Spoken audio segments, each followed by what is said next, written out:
What is going on, everybody? It's your boy Chase, aka CR Media. This is another edition of Bad Booking, episode 8. I thought last week was episode 8. I think this week is episode 8. I don't fucking know. I'm not keeping Every track anymore. every episode is Um, episode 8. that you know what? You're on to something, Scott. I think from now on, it's going to be called Bad Booking Episode Ocho. From now on. From now on. So.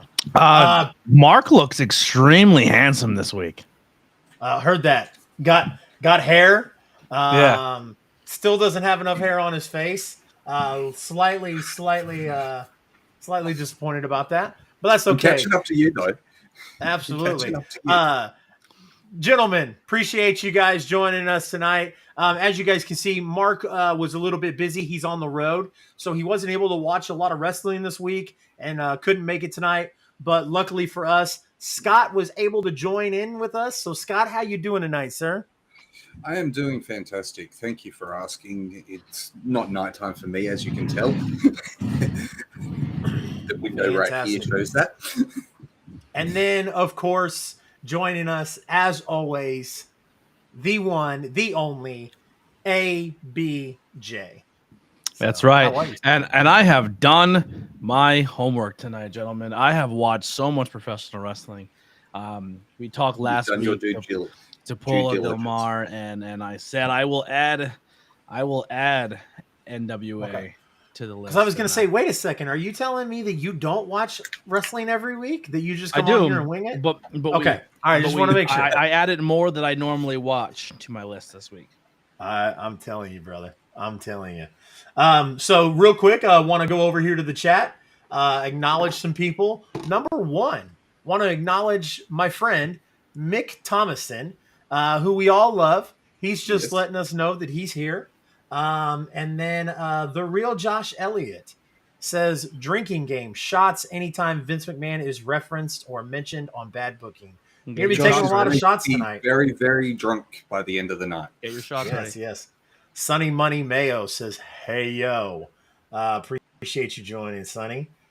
J-Cat says, hey, you Scott and lads. Appreciate you coming back, sir. Hey, J-Cat, welcome back. Steven Chambers, what's up, gang? J-Cat says, Wrestle Kingdom was fucking awesome last week. We are going to get into that here very shortly.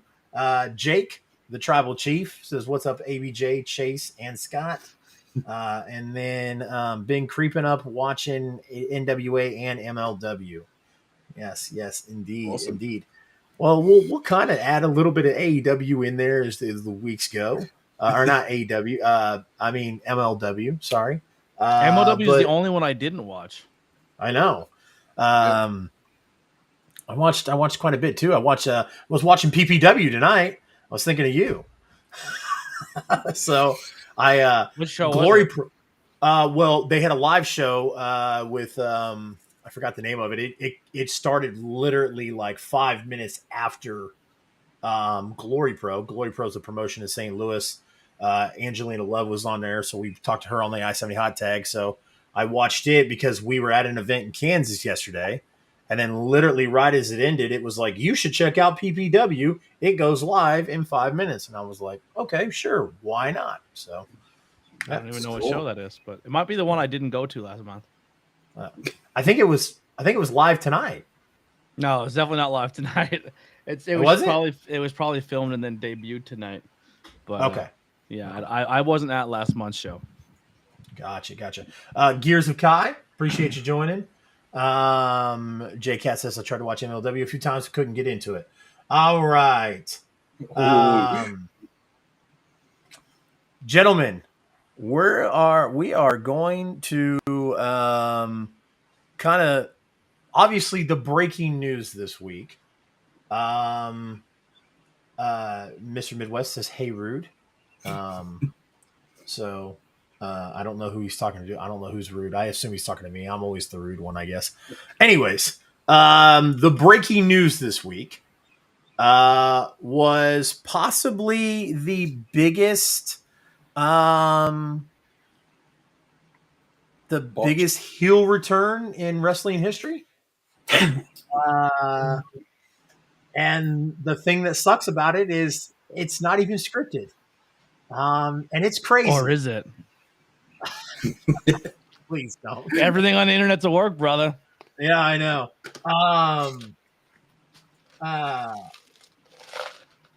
So Vince McMahon. So we'll start from the beginning. Vince supposedly 2-3 months ago said he wanted to come back. He was advised, no, don't. Stay away. And then the Wall Street Journal article came out that he was very upset about the advice that he was given about retiring, that he thought that everything would have blown over and he would have been fine, and that he was planning a comeback. Very funny because not even 3 months later. Everybody kept saying, Triple H wouldn't let that happen. Stephanie's not going to let it happen. The board of directors aren't going to let it happen. That's not the way business works. So Vince McMahon is a majority shareholder of WWE because he owns WWE. Well, I don't think he's majority anymore.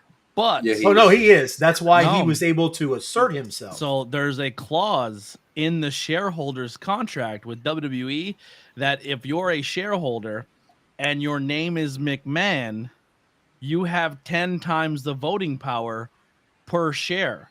So I don't think he's the majority anymore, but he has enough shares, and because of that clause, he has enough to be majority when it comes to decisions still. Gotcha. I thought he only sold 49% of it, and he still kept. That's what I read. I read he owned 51% or 52% of the company. Yeah. Of the shares. It possibly can be. Yeah, but so not only did he say I'm coming back, but he said, here, we'll get the chat on the screen. I forgot to put it on. Anyways, not only did he say I'm coming back, he said I'm removing 2 of the board members you have, three, and I am asserting 2 of my own. 3. No, him and 2 of his own. Yeah. Yeah, him and 2 of his own. Yeah, him and 2. So, and now 2 quit. According to the reports, Vince McMahon is only coming back to overshadow a sale of the company to make sure everything goes smoothly. Find that very hard to believe. Or there's other things that can happen here as well. So yes. on top of him coming and bringing 2 people with him that are his essentially his right-hand man, his puppets, who are his yes men. Well, one of them's a woman. And 2 people who were involved heavily with the investigation of his demise and everything that he went through. As soon as he came back, they stepped down and got away from the position. They're like, we're out of here. Well, the person who was the high instigator of him actually being investigated and company doing the right thing and investigating walked out as soon as it was announced that he was coming back. Yeah. They did have a giant company meeting, not wrestling-wise meeting, but like at Titan Tower. No talent. And they were told it's going to be business as usual. No one's in charge of. No one's losing their jobs or anything like that. They said if anything, this is going to help. So we'll see how that plays out. But also, it was talked about that it's not necessarily a selling point yet. They did bring in JP Morgan about it, but it's being talked about. Vince is hearing out what the company's worth. I think he heard it was just shy or around $6 billion the company's worth is. So they are having a bunch of possible people come in and see what the numbers would be if he were to sell it. But another thing that we can talk about that can happen here that a lot of people aren't is he can turn around as the board of directors and turn around and make the company private again. Yeah. And if he makes it private again, he can do whatever he wants. He can turn around and say, I'm head of creative. It's all me now, because there's no investors he has to go through. There's no there's no stock members. Everything's privatized, and it's Vince McMahon, and he can just take all of it over again. So not only can he sell, But he can just turn around and say, "We're making our company private." He could make the company insolvent. Yeah, like if he really, really wanted to, he could make the company insolvent, and then the whole company's fucked. Yeah. All those wrestlers are out of a job and out of a career. Like, obviously, a lot of them will find other work, but when you're down to essentially one major American company, you're gonna, and they're not gonna have the, they're not gonna want to have that monopoly sort of thing. Yeah.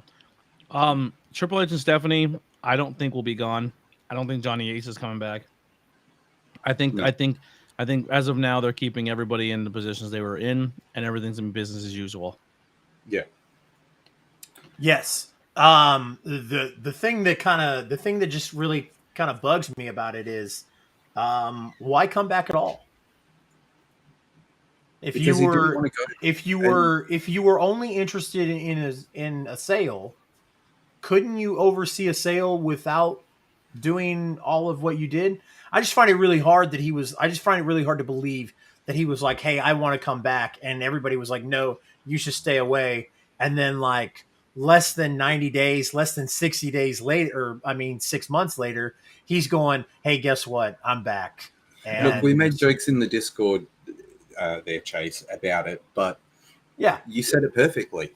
Vince said, if anybody's going to kill it, it's going to be him. Yep. If he wants to kill his product, he'll kill it. I sent a meme from the old NWO promo when he announced the NWO. I don't know if you were watching them. Were you, ABJ? No. When Vince brought the NWO to WWE. So, yeah, no, and it's crazy because I don't know. So here's some list of some suitors that are being listed as possible purchasers of WWE. One of which that was listed, that is not official, that has not showed interest, but one I wanted to touch on was Saudi Arabia. I don't see it.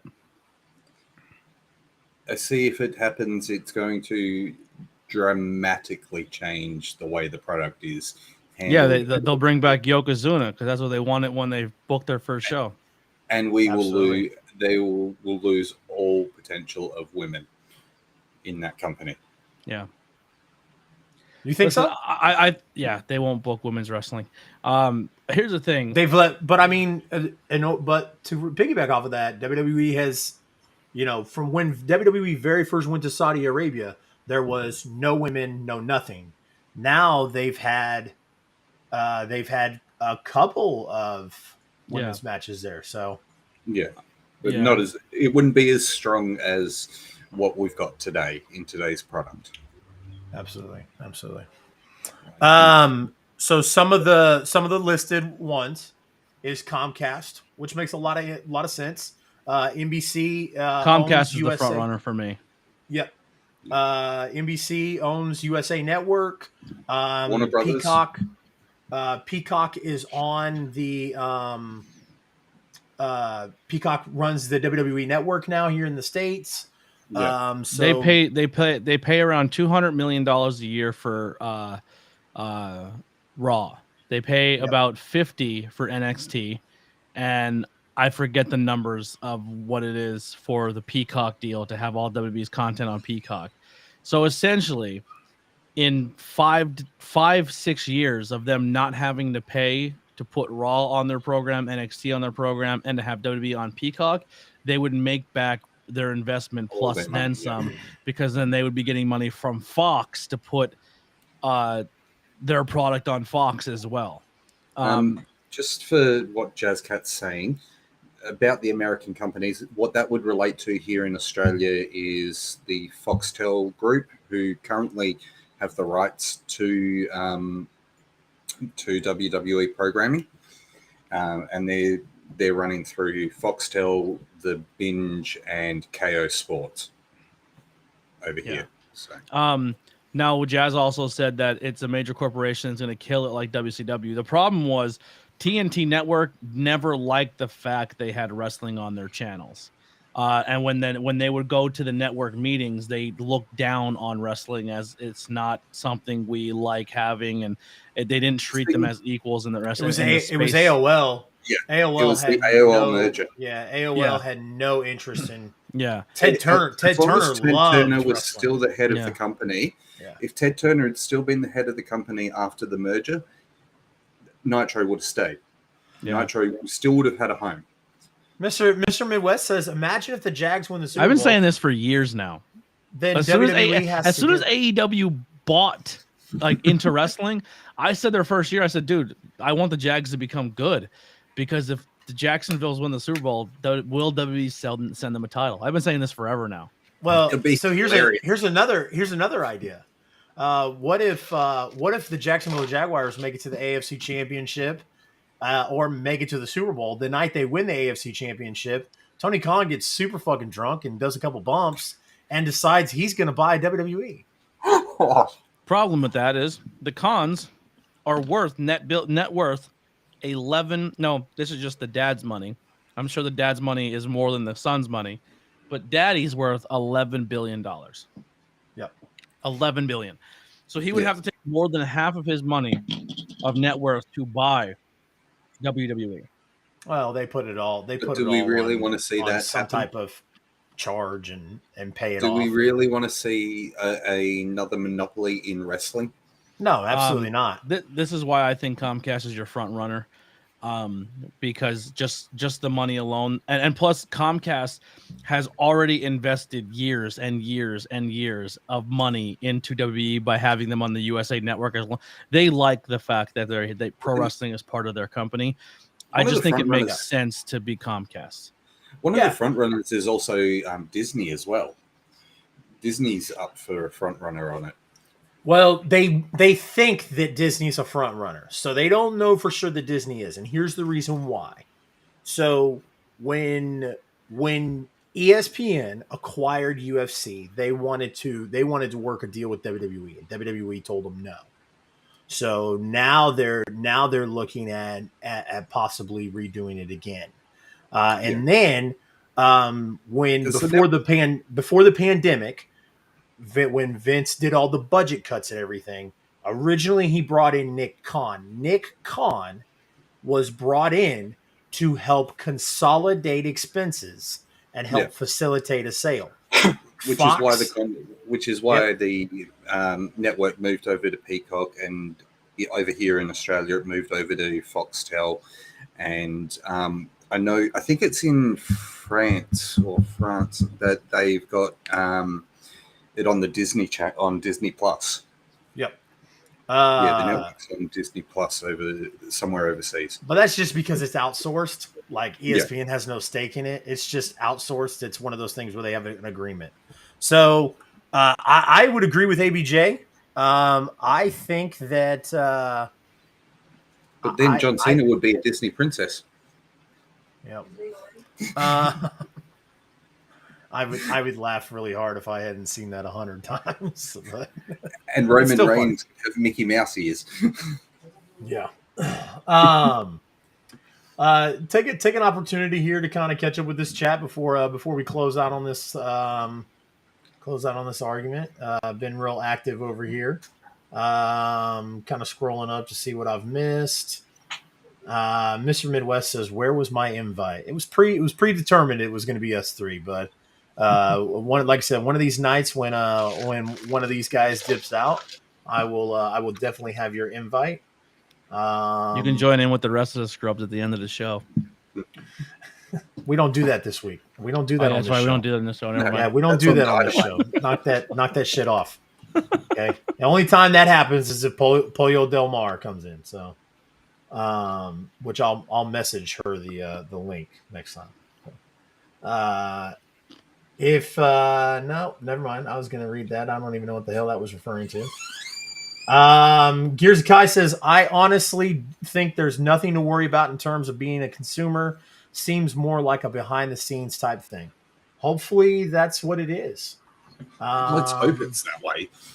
I mean, we can talk about this, but we all know that at the end of the day, if Vince gets his way and he sells the company, whoever comes in is going to change it to the way they want it. They're not going to leave it running the way it is, because they'll want their say in the business. They'll want their say, and they'll want their say on how things are run and how things are presented.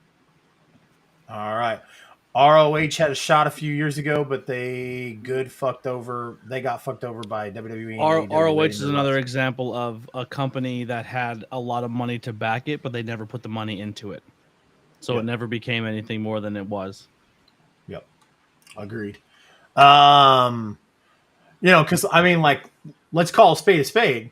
If you don't want WWE rating your roster and you've got the financial backing to do so, pay your talent.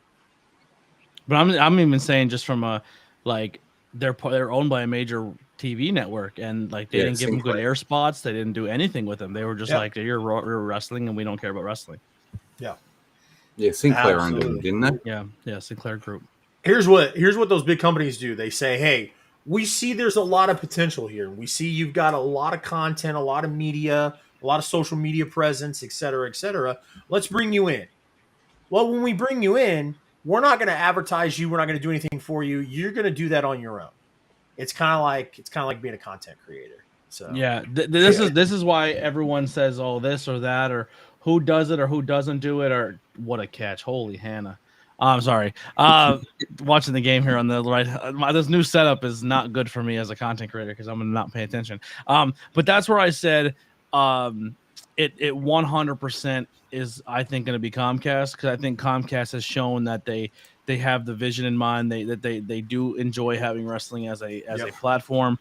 And I think if you're WWE, you turn around and say, well, maybe we're getting more money thrown at us to go here. But at the end of the day, we want what we created to live on, and we still want it to be a thing. And I think Comcast has proven that not only will they put the money into it, but they will also buy into what the WWE stands for and what it wants to do, keep going as a company going forward. Where anyone else can buy it and just bury it. Yeah, let's dial it back. Do you guys remember when WWE left the USA Network to go to TNN? Yeah. That eventually became Spike TV. Mm-hmm. Then they eventually went back to USA. They were gone for 6 years or so. Before 5-6 years before WWE said, before USA said come back home, and then they've been with USA ever since. And anytime they get into a scuffle, it's USA. TNN willingly paid the money to bring them across. Oh, absolutely. And like they put the money forward to bring WWE or WWF at the time across, and they fronted that money and definitely worked to promote them at that time. Then obviously there was the fallout after the Spike situation, and then they moved back home to the USA Network. Absolutely. So, guys, where do you see WWE in a year? WWE owned by Peacock fully on Peacock. I think next year, Royal Rumble, the announcement is made right outside in Lincoln Financial Field. There's a huge building owned by Comcast. And it's like a giant casino / media hub, and Comcast is in the city of Philadelphia, and that's where they're based out of. And what better place to make the announcement that the city of Philadelphia not only brought in a WrestleMania, but they are now the owner of the WWE. ABJ is just pitching for a job, essentially. No, I mean it makes the most sense. Like we just talked about. I'm not complaining. I also stole that almost word for word from Brian, because Brian that was like, I mean, we were on the same page, but he painted a beautiful picture. So that was 100% lifted from BP Burke. ABJ working for WWE would be interesting. So yeah. All right. So obviously a lot of things that happened this week. Go ahead, Scott. Yeah, I think in a year's time, we're definitely going to, if this sale goes through, we're going to see a big change in the way things are run. And obviously, it's dependent on who is the winning bidder at the end of the day. 1,000%. 1,000%. They've got an ECW, don't they, ABJ? Yeah, it's on Peacock. Go watch it. No. I was gonna say that. Pretty sure they've got a promotion called ECW that runs out of the old ECW arena. It's not the same. I know. You want ECW? you honestly, do you want as close as you're to get to ECW right now? GCW, $4.99 a month. Go support GCW. Fight TV. Yep. Go $4.99 a month. It is exactly what ECW was, but modernized. To 2022, 2023. You've got fun fact: not a lot of good wrestlers on old ECW. Yeah, GCW has people who could wrestle. After they lost that core group, that Jericho, Eddie, all those guys that went to WCW, the work rate guys. GCW has a lot of work rate guys, a lot. Tony Deppen, Effie.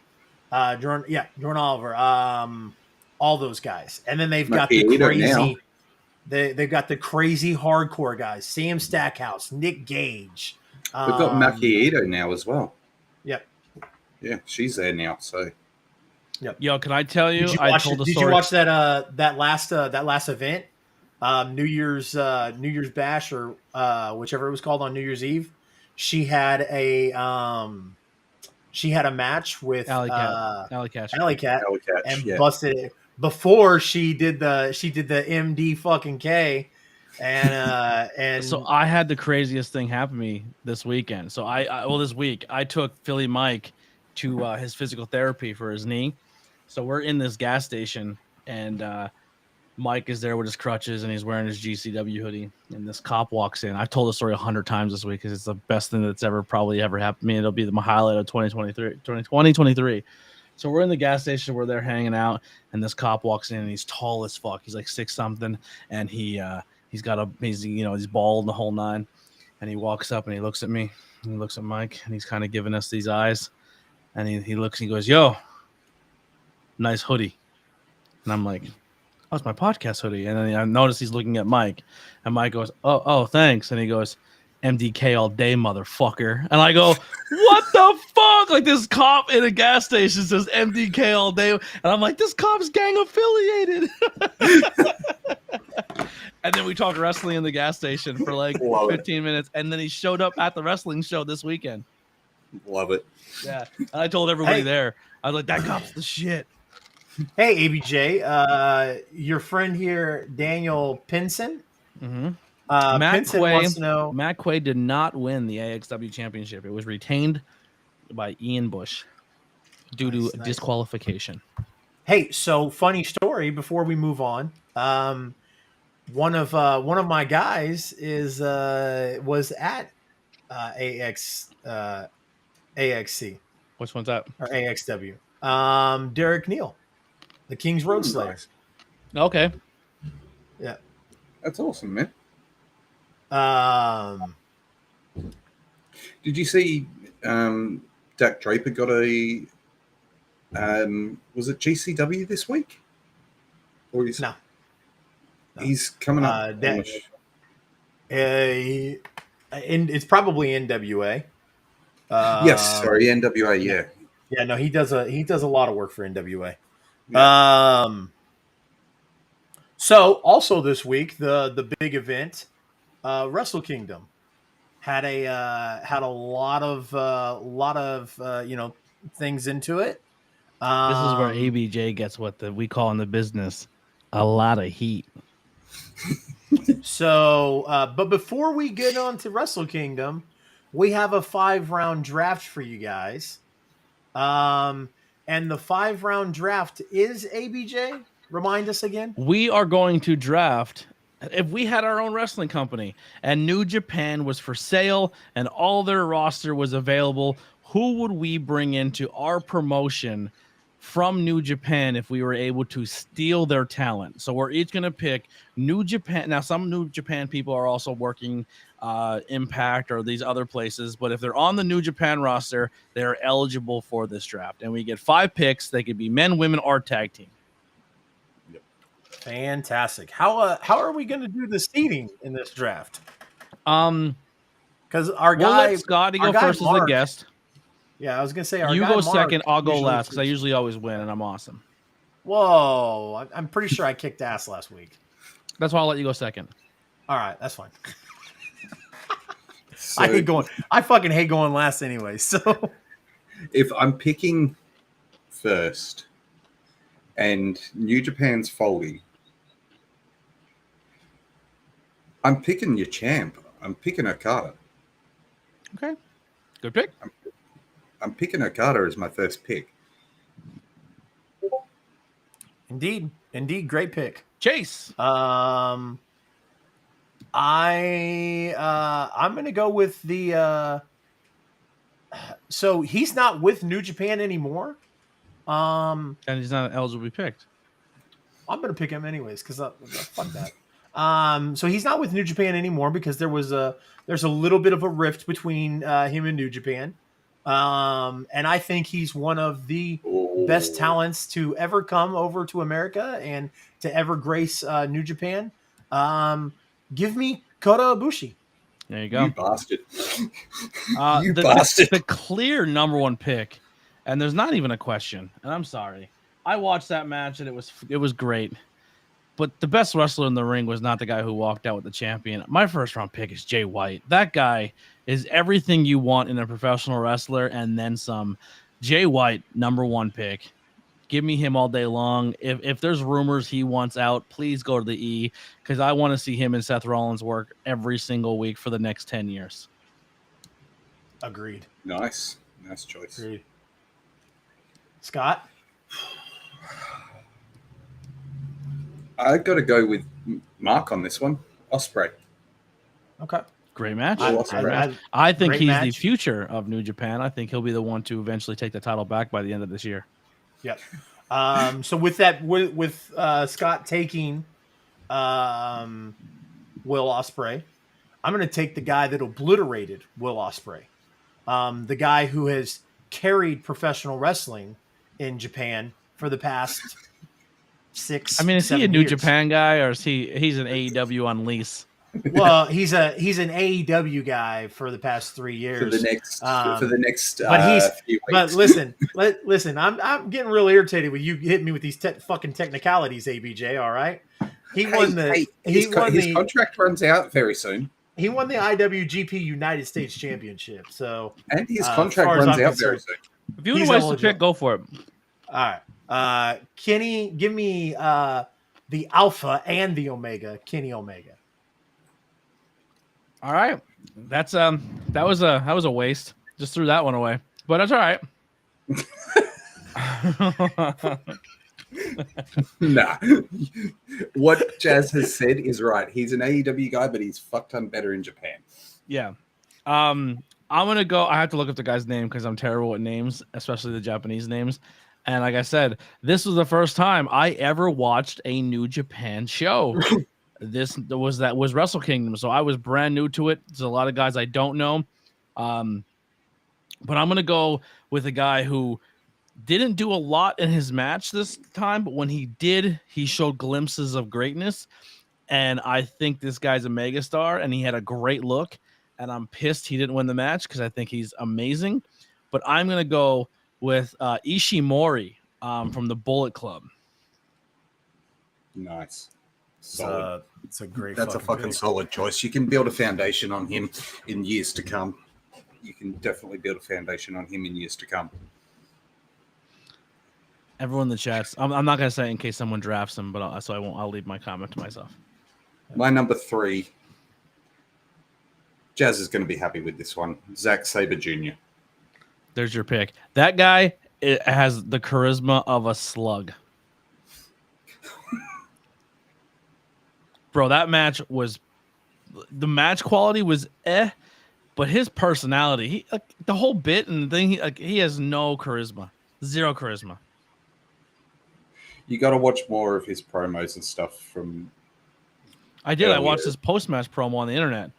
Awful. No, but I'm talking like back a few years. So what are we on? 3 now? 3. Yeah, 3. Okay, for 3. So I am going to take who I thought was going to do great things in WWE. And this is where I'm going to throw people off. I thought he was going to do great things in WWE just as much, if not more, than Shinsuke Nakamura. When he arrived in NXT, I thought he had a bright future.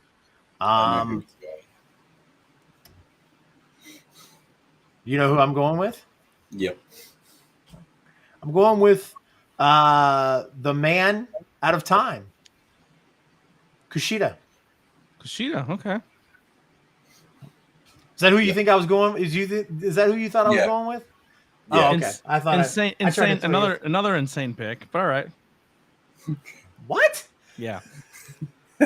I'll just take it here because you left it wide open. You Kushida's there, which is a good pick. But you're not gonna take Kenta over Kushida? Yes. You are high on drugs. Give me Kenta. I was hoping to get Kenta later, but that's fine. I'm not upset about losing him. So I'm glad you picked up Kenta because if you weren't, I was grabbing him next. Yeah. So that's why I was like, all right, Kenta's out this round, and he's like, I'll take the guy who literally hasn't done anything in 10 years. But I was like, all right, you can have that one. Absolutely. Absolutely. Who you got, Mark? Mark's not here. I mean, Scott, whoever the hell you are. I'm a little bit more white and Australian, so yeah. New Japan doesn't have 20-minute promos to start every show. The wrestling is what important. Cool. Then he'll do just fine in New Japan. Keep him over there.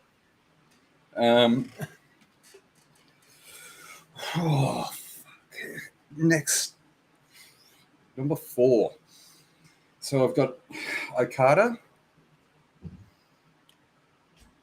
I've got Will Ospreay. Who did I say was number 3?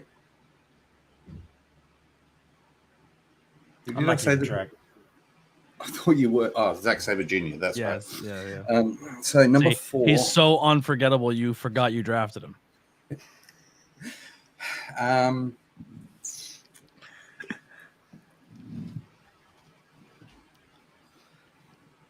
Listen, real quick. I just want to get this guy in the comments again. Imagine watching a show to see the wrestling. What a novel concept. Listen, since wrestling has been a thing, when you ask people what are their favorite things in professional wrestling, 9 times out of 10 they don't say a match. They say the storyline. They say a promo. They say a moment in the wrestling. Or pro wrestling is not just pro wrestling. There's storylines involved. There's bits. There's promos. People talk more about Macho Man's promos than they do ever his matches.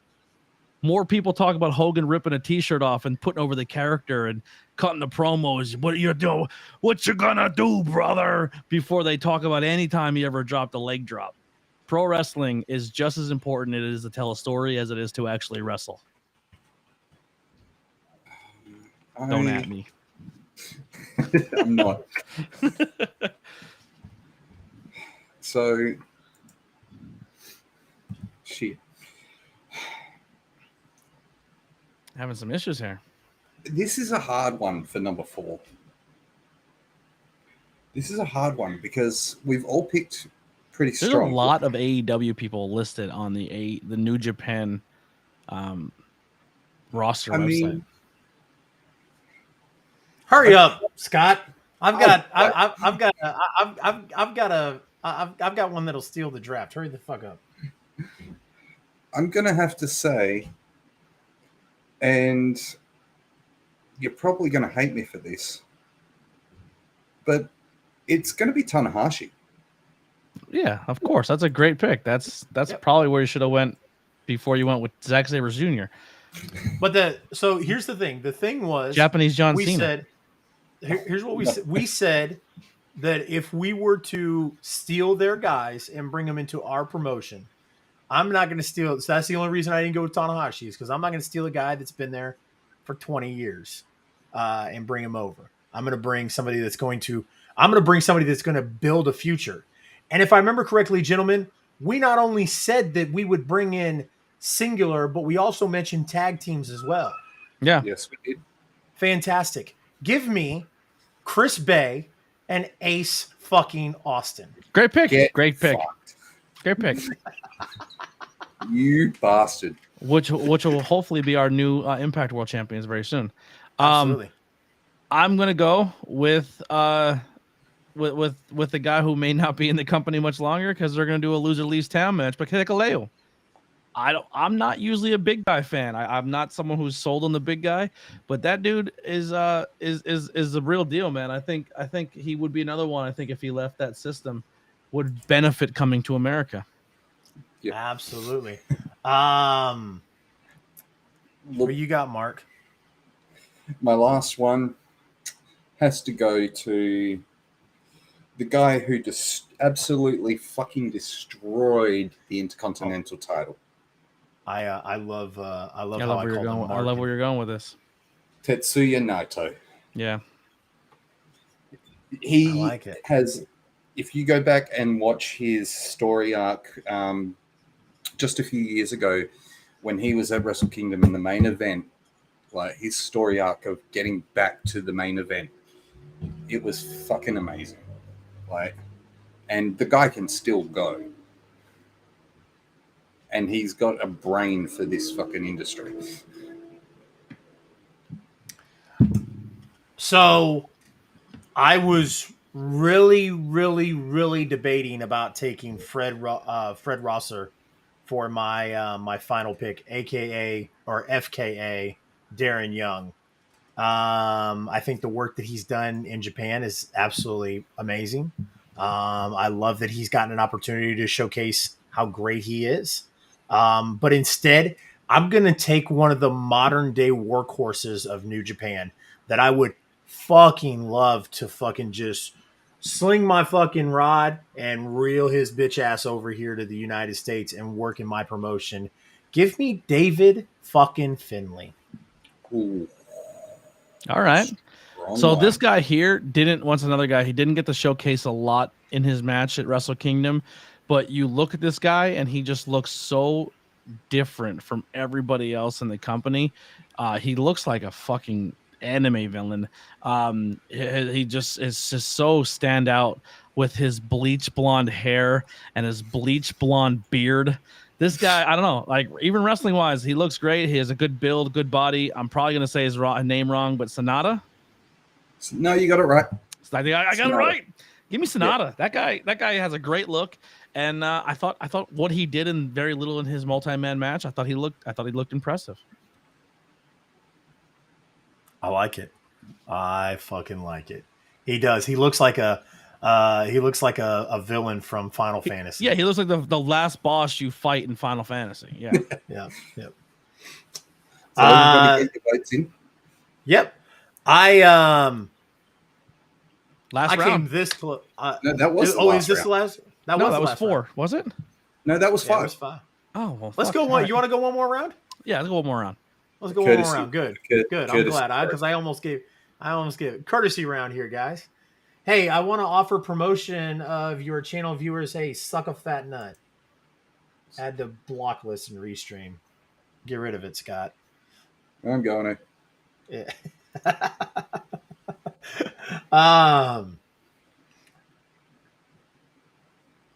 Chase, I'm still here. Why are you annoying me? I'm still here. Oh, my bad, Mick. I thought you left. My bad.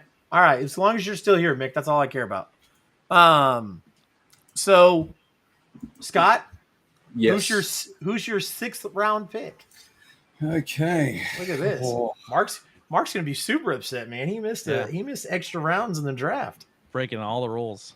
I know. I like it. You know, we've left quite a few on the table here. Oh yeah, we did. So pick one. I got to take me some Juice Robinson. Okay. I like it. I got to take me some Juice Robinson on that one. This is going to be extremely controversial because, like I said, it was almost my 5th round pick. I wrestled with my 5th round pick, but this one I think is going to garner me some heat, if you will. Yano. Give me give me Mercedes Moné. Oh boy, you can have that one. I'll just save us time. Get us to the next bit. I'm taking the Tonga kids. I'm taking both Tonga brothers, tag team. I know one of them's a solo star now, but give me the Tonga boys. I'm drafting a whole stable. Tonga and Hikuleo. Give me that. Nice. There you go. All right. Well, let's get into Wrestle Kingdom. That show. We're only going to cover night 1, unless you want to talk night 2. There was only one night. Night 2 is called New Year's Dash. Yeah, the New Year's Dash. But but we're not really cover that. No, we're going to just cover Wrestle Kingdom. I'm not going to go through every match because I'm not going to sit here and butcher every single fucking name here. Name. Yeah. Yep. But it started off with like an exhibition wrestling match. No, thank you. Then it was a 4-way match, which was like the retirement home match, I guess, is a thing that they do where they bring like 500-year-old guys out and just have them flop around on each other. That was, I guess, cool for people who are into that. Then they take some older guys who still can't wrestle in the next match and then pair them up with guys who can still somewhat go. And then you sneak in like 1 or 2 really, really good workers. And then it's like the send home an old guy match. Like when you're too old to do the 4-way match, you're in this match with some younger guys, like the Ric Flair last match. So that was the next one, which, great way to kick off the show with those 3 bangers. So as you can tell, New Japan's not going to get as much love. So here's just before I get any further, so I can really clarify myself. This is equivalent to what they said is WrestleMania, right?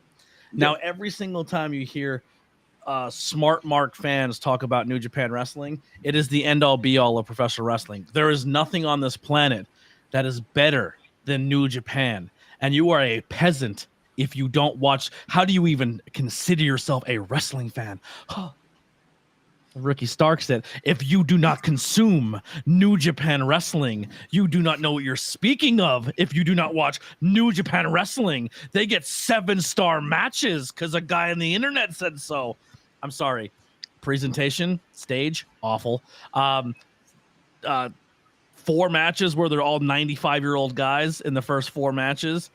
And then they do a shoot wrestling match that made 0 sense where they're throwing each other off the ropes and shit. Stupid. They make history by giving a women's match 5 minutes. And then and then they had some good stuff in the second half of the show. But what I'm going to tell you is WWE puts on a comedy skit in WrestleMania, and you guys act like it's the worst fucking thing that ever happened in professional wrestling. But let WWE parade out Mae Young and all these other people and put them in 15-minute matches on a show on WrestleMania. They would get trashed for that. I'm just saying what it is. Am I wrong? No, I'm just reading. You're not right. You're not right, but you're not wrong. I think there's a little bit of gray area there. There's a lot. But I'm saying, if you sold me as someone who's never consumed Japan wrestling, and this is the WrestleMania of their promotion, I didn't see the appeal. Then we had a tag team match with Akira and JGP or TJP versus Leo Rush and Yo. That was a good match. Unfortunately, they decided to take a bump on a rampway. I guess they didn't go look at before they did it, and then didn't overturn a fucking suplex and drop Leo Rush on his face. So talking to Kevin Kelly, I was like, yo, did he blade? And he goes, no. He goes, you know what that mat was? So you know how all the little LED lights were like in the ramp? Yeah, there was no plexiglass over that. So he goes, the best way to describe how it was walking on that ramp is, you know how like golf shoes or cleats stick up? So when you walk, you felt the sharpness of the lights as you were walking on it. Oh. And they were just like, yeah, go drop me on my face on it. That's what ripped apart Leo Rush's face. Ow. Fuck. Crazy. Ow. Yeah, fuck that. You're meaning to tell me 94-year-olds going at it for 15, 20 minutes is a bad idea? A little bit. Yeah. So that was crazy, but it was a good tag team match. Kari versus Nakieto, I don't know her name. They got 5 minutes and 56 seconds and then gave Sasha Banks 15 minutes to slur her words through a promo and then not be able to hit her finisher. Boy, she's gonna excel in New Japan. Whoa, okay, calm down. Let's pause right there. Number one, Sasha didn't fuck up that finisher. She did. No, she didn't. Go back and watch it. Kyrie drops. Okay, because she's supposed to drop into a DDT. Sasha Banks doesn't turn her body around quick enough to catch her head to put her in the DDT. She was Kyrie was tired. Kyrie couldn't do the move. Go back and watch it. I don't think either one. Sasha had her.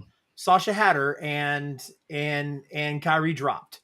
Okay. All I'm gonna say, it's really easy. Hold on, guy. We got your 5 minutes to shit on in New Japan. Oh, I'm not done. All right. I know. So that's why you're gonna give me my 2 minutes before you interrupt me again.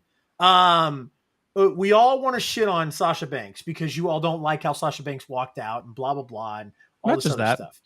Well, of course, I know. I know you have a long line of whatever you don't like. But go back and watch it. Like I said, fucking hair. Kyrie was. Who cares about the fucking hair? It's Japan. Her hair was kind of cool. Yeah, it's Japan. They all fucking weird. Her hair looks fucking stupid. It looks like a blurring octopus took a shit on her head. They were flames. Listen, Scott. I don't know if you heard the conversation earlier, but ABJ said something very truthful. Half those motherfuckers on that show look like final bosses in fucking Final Fantasy. So this is true. I don't want to hear anything about 99.9% of them had a fucking robe or something. I love this comment. The crowd didn't give a shit about Sasha or her WWE style promo. They're in Japan. They don't cheer. Yeah. So hold on. Because we're gonna nip this in the butt right now. Okay. Japan, you guys might find this really crazy, but Japan takes the pandemic a little more seriously. They give you 2 seconds of a reaction and they go back to silence because they want to consume. That's because they are allowed to cheer. They are in certain sections of the area. They don't, but the majority of them don't want to because they've been made to believe that they are going to contribute to the spreading of the virus. And it's not like even here before in the America, pandemic, they're not a loud, hard pop crowd. They pop when the lights go out, and then they go right back to even during the matches. Yeah. They don't really react to a lot. It's a theater. But in Japan, but also in Japan, in the pandemic era that we've just dealt with, the Wrestle Kingdom crowds, and only this year, or the Wrestle Kingdom crowds the previous 2 years have been told to be silent the whole time, no cheering, no clapping, nothing. Because of the pandemic. This year, there was a certain section of the crowd in the arena that was allowed to cheer. If you weren't in that area, you weren't allowed to cheer. And then FTR goes out and says, fuck you. And they go clapping hands at everybody in the crowd and walking out to the crowd and telling them to cheer. FTR's, they're a treasure. So like I said, Sasha's WWE style promo is doing something that you may not like. And J-Cat, love you, appreciate you. Don't know if this is the reason why, but a lot of people don't like. A lot of people didn't like the Sasha thing, or don't get into the women's matches because let's be honest, New Japan don't care about women, and the point to bring Sasha over there, Mercedes Moné, was for people to start caring about the women in New Japan. And it's a great fucking way to do it. Because if you're going to bring somebody over to Japan to make them care about women's wrestling, the 3 people I would pick is Sasha, Charlotte, or Becky. And 2 of those are already occupied by another company. So fucking bring Sasha. Yeah, my only beef is she left because she felt like women's wrestling and women's tag team was not being treated respectfully in WWE. Because it wasn't. And then she went to a company that made history by having its first women's match and gave them 5 minutes. Yep. But you got to remember, and they don't even have a good graphic of their champion on their website. I'm just saying, But here's what's great: they paid her a lot of money. They paid her more money than they paid Chris Jericho. Sure. So obviously they see something there and they want to start doing something with it. The only other thing that I will say about Sasha Banks is it's going to be very interesting to see her work someone who's not a 4-horsewoman. And it's going to be very interesting because when you're in the WWE, your promos, your matches, everything's planned for you. Essentially, like you are very structured. She's not going to get that structured stuff in WWE. I know a lot of people who come from the WWE who hit the independent scene and they have a hard time putting together matches sometimes. So it's going to be very interesting to see how she goes about her first couple New Japan matches and how she plays it out. I'm excited to see how it goes. I think she'll do fine with Kari because Kari is also from the same system in WWE. So I think they could put something together. But outside that rivalry, it's going to be very interesting to see how she flourishes. Especially working people who do not speak any English. Cat, you're right. It wasn't the first women's match, but it was the first televised women's match. Yes, they do have women's matches, but they're essentially dark matches. They're even before the 94-year-old battle royals that they didn't care anything about. And Stardom. Yeah. I got to step away real quick and take a pee. Just remove my box for a second. Okay. I don't want to turn my camera off and then it doesn't come back on. That's fine. So just to kind of pick up where, so hopefully what we can do is we can get through the majority of this Wrestle Kingdom thing without letting ABJ shit on it. So go on a rant, let's fucking go. So where were we? Sasha. Yep. So this is Bishamon against FTR. It was a good match. I thought solid. It was a damn good match. It was solid. Like, I still don't buy FTR to WWE. As I was about to say, what this is done, or what that did, puts in people's heads just because they're losing the belts, they think that they're jumping back to WWE, and not going to happen. Not going to happen. We know. Like, you know my thoughts on this. You know my thoughts on what's going to happen with FTR from here. Yep. We'll get into that at a later date. Yeah. So here's the thing. Eventually, when you have those companies' titles, eventually you got to give them back. I don't think that they're dropping. I don't think they're dropping them to wave goodbye. I think that they are dropping them because they're about to win the AEW tag team titles. Is what I think. It's either that or they're going to do the Punk TR. Like FTR and Punk are going to join together, and then they're going to go for the trios titles. Agreed. So then after that, we got Zack Sabre Jr. Against Ren. Zack Sabre Jr. Won by submission. I'm surprised none of us picked Ren in the actual fucking draft, to be honest. I would have, but I mean, not my top 5, not my top 6 pick. I wouldn't pull Ren out, and he's a great talent. He's a great fucking hand. Just not the top. What match are we on? We are on Tama Tonga and Carl Anderson. All right, cool. Yep. I missed the Zack Sabre. Thank you. We did that on purpose. Yeah, as soon as I took you off, I was like, all right, let's try and get through as much of this fucking card as we can, so ABJ can't shit on it. Yeah. FTR's match was good though. I thought Tama Tonga and Carl Anderson was a good match. I think Carl Anderson might have. Everyone's making fun of the finish, but I think that was intentional. It was Tonga's first ever singles title. Yeah, I thought they had a good match. I think Carl Anderson showed a lot of people that may have watched because he's in WWE and they wanted to see what Sasha was going to do. They actually showed that he could be like Dax of FTR if you let him. He could be a really good solo star. Anderson, absolutely. Anderson in Japan is shits like Kenny shits all over his major counterpart in the US. Like him in WWE is nothing compared to him in Japan. Yeah. You go back and look at early days of Bullet Club when he was with Prince Devitt, or Finn Balor. Well, when we get to the main event, I'll tell you why I think some people don't like Kenny in America rather than WB. Then we have, I'm not even going to try to say all their names. Roshi Tanahashi. This is another. So then we got another send an old man home happy match later on in the card, where they put Muda in there with Tanahashi and Umuo or Shoto or whatever his name is, and then they put Los I can't say it. Nato and Sonata and Bushi in the same ring. Everybody could work, but it was essentially just send home Muda happy match. It was fine. It was fine. Muda did what he was supposed to do. He didn't call anybody homophobic slurs in this one. And take that down, please. Thank you. It was fine.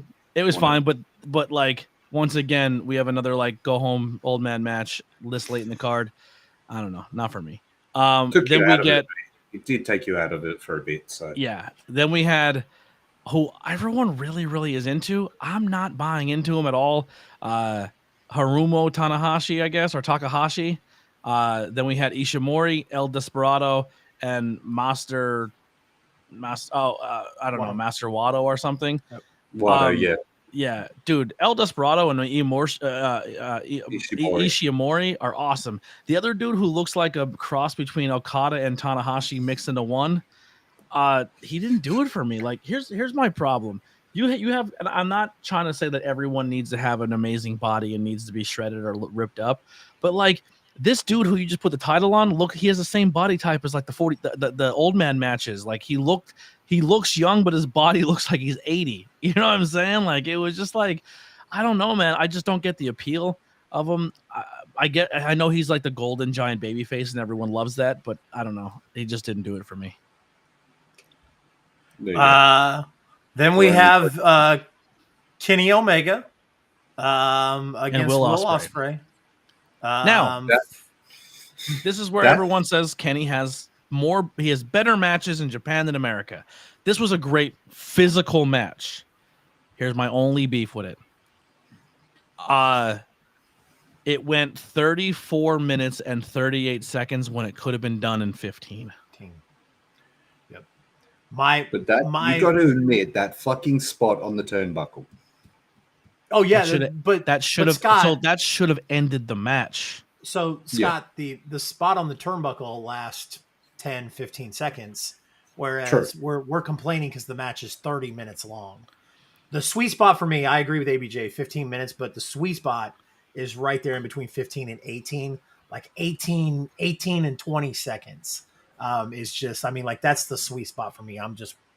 I don't mind 30, 40-minute matches if they tell a story. So my argument later on that we're going to talk about in the week is there has to be in-ring psychology to an extent, especially if you're Japan, and Japan prides himself on being not pro wrestling, but more of a sports entertainment aspect where they want it to make it look more authentic. They want it to be more physical. They want it to be treated almost like a sport. The problem is when the only way you can finish a match is if you bring out a pistol and shoot your opponent in the face to actually win the match, is when you lose me. Because the drop on the face on the turnbuckle that split him open was just the beginning of 150 more moves that should have ended the match. When you hit your finisher 2 times in a row, pin him, or your signature 2 times in a row, and he kicks out and gets up and gorilla bangs his chest, and then you hit him with another. Like, he took 3 unprotected corner turnbuckle spots, and they still had another 15 minutes to work after that. Like, I had the same issue in NXT with Gargano, where he would take finisher after finisher after finisher after finisher, and 30 minutes of the match is just false finish, false finish, false finish, false finish.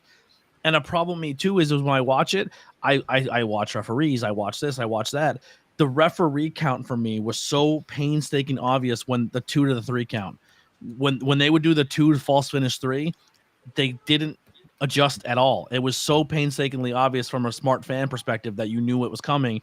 Then it was finally hitting the 3, like, oh, here's the finish. Because the ref just acted as, okay, this is a finish from the false finish. So that took me out a lot. Just to have a 34-minute match just to say you did it, and then just do 100 finishers and nothing kicks, like, it took me out of it. But I mean, visually at the end of the match, Kenny's eyes swollen, he's bleeding everywhere. Physicality wise, they beat the shit out of each other, and it was fine. But you can't do that style of wrestling in America because you wrestle week to week to week, where Japan is not a weekly product. So you have time in between to rest up and not have to do those style of matches. But those matches take months off your career at the end. Like, there's no other way around it. One of the talks coming out is that there is going to be a series of matches between Okada and Ospreay, like not a best of 7, but we're going to have a series of matches over time. The point is Kenny wants to put Ospreay over. Kenny wants Ospreay. Yeah, Kenny wants Ospreay to be the next top guy. Here's my problem with this: you just went 30 minutes and you just exchanged 177 finishers and 110 signature moves.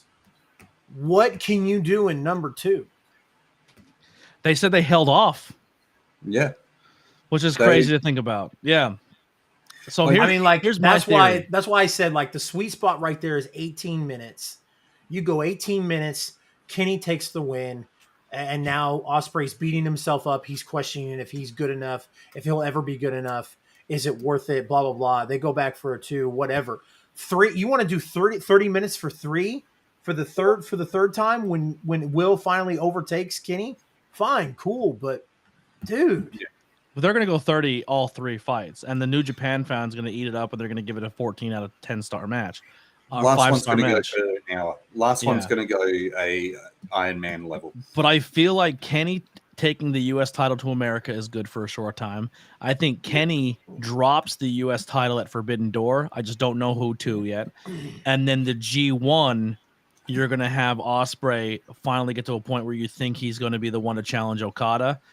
And then Okada somehow finds a way into a match with Kenny. Kenny takes the title off Okada, and then Will Ospreay then drops the title. I think the ending result is Kenny is going to be your New Japan World Champion again, and he's going to drop the title to Okada. I don't know how they're going to get there, but just to make it make sense, Kenny's this giant heel.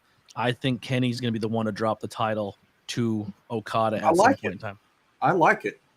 Like, Kenny dropping it to Ospreay would be a good thing, because it would be because Kenny could play the role of I've beaten you twice already. I don't need to beat you again. Yeah. And Ospreay can have the mental breakdown sort of situation and be like, well, I mean, you look at his post-show interview, like his interview, and he was already starting that mental breakdown cycle of like, what can he do to beat Kenny?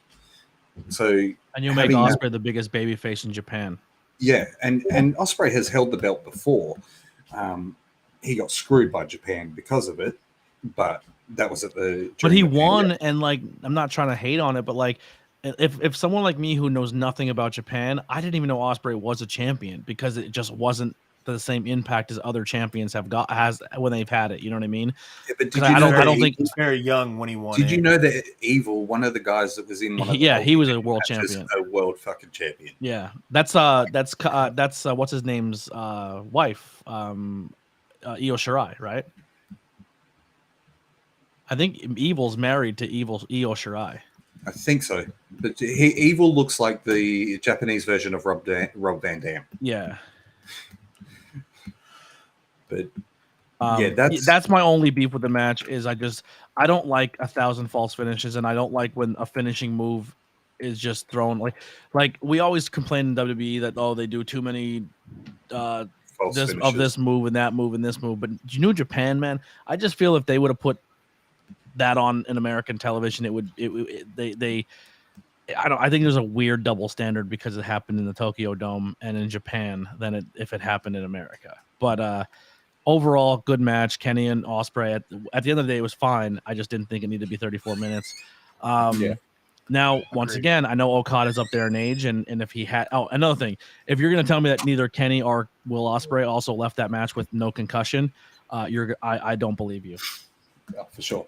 Kenny, like, Ospreay, you got to see, like, he looked fucking out of it halfway through the match. Like, they were legit hitting each other in the head, like unprotected headshots. Yeah, Kenny didn't get a mouse in his eye because he got a mouse in his eye because he put him in the corner with his head down and kicked him in the face. Like, you know what I mean? Like, there was legit fucking dude. If I'm Tony Khan, shots. I'm like, Kenny, I'm not sending you back there, dude. I'm gonna lose you if you go. Like, well, Kenny's contract is up in what, 3 weeks? Yeah, him and the Bucks are all going to renegotiate, though. The Bucks are up at the end of the year, but Kenny's is up in about 3 weeks' time. Yeah, so he's coming back. You think? I mean, I was going to say, you guys think he's really going somewhere? Yeah. Oh, I think if he's going anywhere, he goes to Japan for a bit, then comes back. But it's as a working relationship, not as a fucking. He's AEW and he's signed on to Japan and stuff like that. Because I don't think Kenny wants to live in Japan and work Japan constantly. Yeah, that's part of the reason he came back home to America with AEW. Yeah. Okada versus Jay White. This one for me was a head scratcher. I don't get the Okada dropping, but it is what it is. So I've seen Okada now wrestle a couple times. Now everyone tells me you got to go see Okada versus Kenny, Okada versus this person. They have all these amazing 5-star matches, and once again, I heard there are a lot of matches where it should have been finished 15 minutes ago, but they go 30 minutes just to go 30 minutes, and they eat a bunch of devastating moves that would end matches. Cool. But Okada I seen him at before AEW was a thing when he wrestled, was it Hangman? Yeah. It didn't do it for me. I watched that match, and that match didn't go, this guy's the best in the world. Just me personally. I thought he was good, but it wasn't. He didn't live up to the hype that it was put out to me. Then he wrestled at Forbidden Door. I didn't get the vibe again. Then I watched him in this match, and he's good, but Jay White is clearly just in a different level. Like, Jay White is insanely talented. His sells are good. Everything about Jay White is good. This match, I thought the Jay White Okada match, storyline wise, and in continuity, would made more sense to me than the Ospreay Omega, but that's just me. But overall, I thought the card was fun to watch. I didn't mind watching the old guys go in there and have fun and do cool shit. But it was just, I was watching this and I'm like, man, could you imagine if WWE put 4 or 5 of these matches on and then only gave women 5 minutes, and then like people would crucify them for that. And then this is considered the greatest wrestling in the world, and it's just, I personally don't see it. And also, in all fairness to you, you were up at fucking 6:30 in the morning. But I wasn't like groggy or out of it. Like, I was up, alert. We were having fun talking about it as it was going on. But like, to me, it didn't seem like I was watching what everybody else hyped it up to be. I think the Okada Jay White match was a letdown after what we saw with Kenny and Ospreay. Yeah. It's hard to bring tables and blood and everything into it, and then have. And the thing about it is in Japan, the world title match is always the main event. Yeah, the world title is always your main event. It doesn't matter whether you're a 15-card show or a 2-card, like 2-match show. Your world title is always your main event. But it's bad when your co-main event is going to get talked about more than your main event, and you know it going into it. You know, and you're right. Jay White is fucking brilliant. Like, the guy has developed so much just over from 2019 through till now. Like, you look at him just over that period of time, his development has changed, and his psychology inside that ring. Like, he knows how to tell the story better in the match than most of the wrestlers on those cards. Yeah. So, speaking of Jay White, we're gonna move on from Wrestle Kingdom. I think we've pretty much broken down, all of it. And real quick, just to be clear, because everyone's like, ABJ hates everything. I didn't hate the show. I'm just giving you my perspective of why I just don't think it's as the end all be all professional wrestling from that show. But overall, I enjoyed it. I thought the matches were fun. I'm excited to see more, and I'm excited to start following more talent. Also, to me, I had no connect. It's like me watching NXT 2.0 or me watching some of the other stuff I'm going to talk about in a minute. It's hard for me to fully say I loved it because I'm not invested in anybody yet. So I need time to invest in people. And I'm glad you clarified, because I was going to say it's very hard to defend that you don't hate it when everything you said about it was negative. It's literally like turning on your like getting one of your best friends who's never watched pro wrestling in their life and sitting them down and showing them WrestleMania. Yeah. Everything I've ever heard about Japan ever on the podcast we used to talk about before, it's like it is the gold standard of professional wrestling. But for me, like if that's not the style you're into, you're not gonna. It's not. It just comes down to preference again. Yeah. Oh, exactly. Yeah. No, you're right. I think if you like watching anime and stuff like that, I think you're gonna love New Japan. Just for the jackets. Yeah, everyone has colorful. Like, there's not one person who comes out with a robe or a jacket. You know what I mean? Everything is like super bubblegum pop. This is the evil villain, and this is the good guy. You know what I mean? And then like the matches, they have to like hit them in the face with 2x4s for them to finally end it. Like, there's tons of drama and build up. We appreciate you, Mick. Yeah, we appreciate you, Mick. Thank God. Anyway, so yeah, if you're into that, then that's cool. But to me, like when I watch a guy get dropped on his face 4 times on an exposed turnbuckle, it's like that should have probably ended it. Yeah, I can get. He should have probably died. Yeah, he should be like he's literally sitting on his knees, unprotected, and just took a forearm to the back of his head, and he just kicks out. Like what? Like in a real fight, you are going to the hospital, and the other guy's getting charged with manslaughter. Like, you know what I mean? Like, but yeah, if that's what you're into, that's cool. The rumor mill of yes. So speaking of Jay White, he has been rumored for months to be a Forbidden Door entrant into the Royal Rumble. But now there's a lot more speculation because he's hitting this feud with Hikuleo that is a loser leaves Japan feud. And with the stories coming out that Hikuleo, or there's interest from WWE for both Tama Tonga and Hikuleo. Yep. Yeah. But that doesn't happen until like Brian. My buddy Brian on my show had a really interesting Forbidden Door entry, and he goes, "It's not either any of those people that we just named." And I said, "Who's your pick?" And he goes, "I think the Japan entry for the Rumble, and he's not going to win it. It's not going to be a big thing, but he thinks the Great Muta shows up in the Royal Rumble." I 1,000% agree. I think that was the catch to let Shinsuke Nakamura work the Great Muta.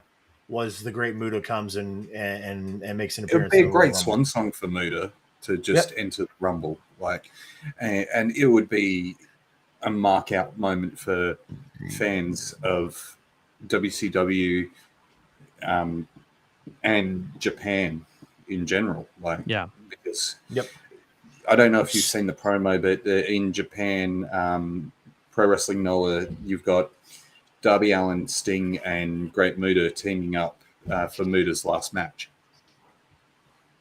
Yep. Now, this out. So remember, I went to that show that I told you that like I didn't really get any memories of it. I just kind of worked it and hosted it, maybe talked to a person here or there. So I went to the show this weekend, and the guy fucking gifted me the fucking show poster. So now I actually have a Sting autograph as well as many other people. I am jealous of you right now. That is awesome. I am jealous right now for that. So with Tama Tonga and Hikuleo being rumored to go to WWE,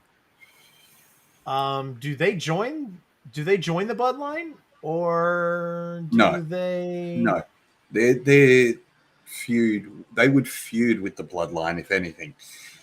Haku and the Inouye family, or Anoa'i, however the fuck you pronounce it, never really got along.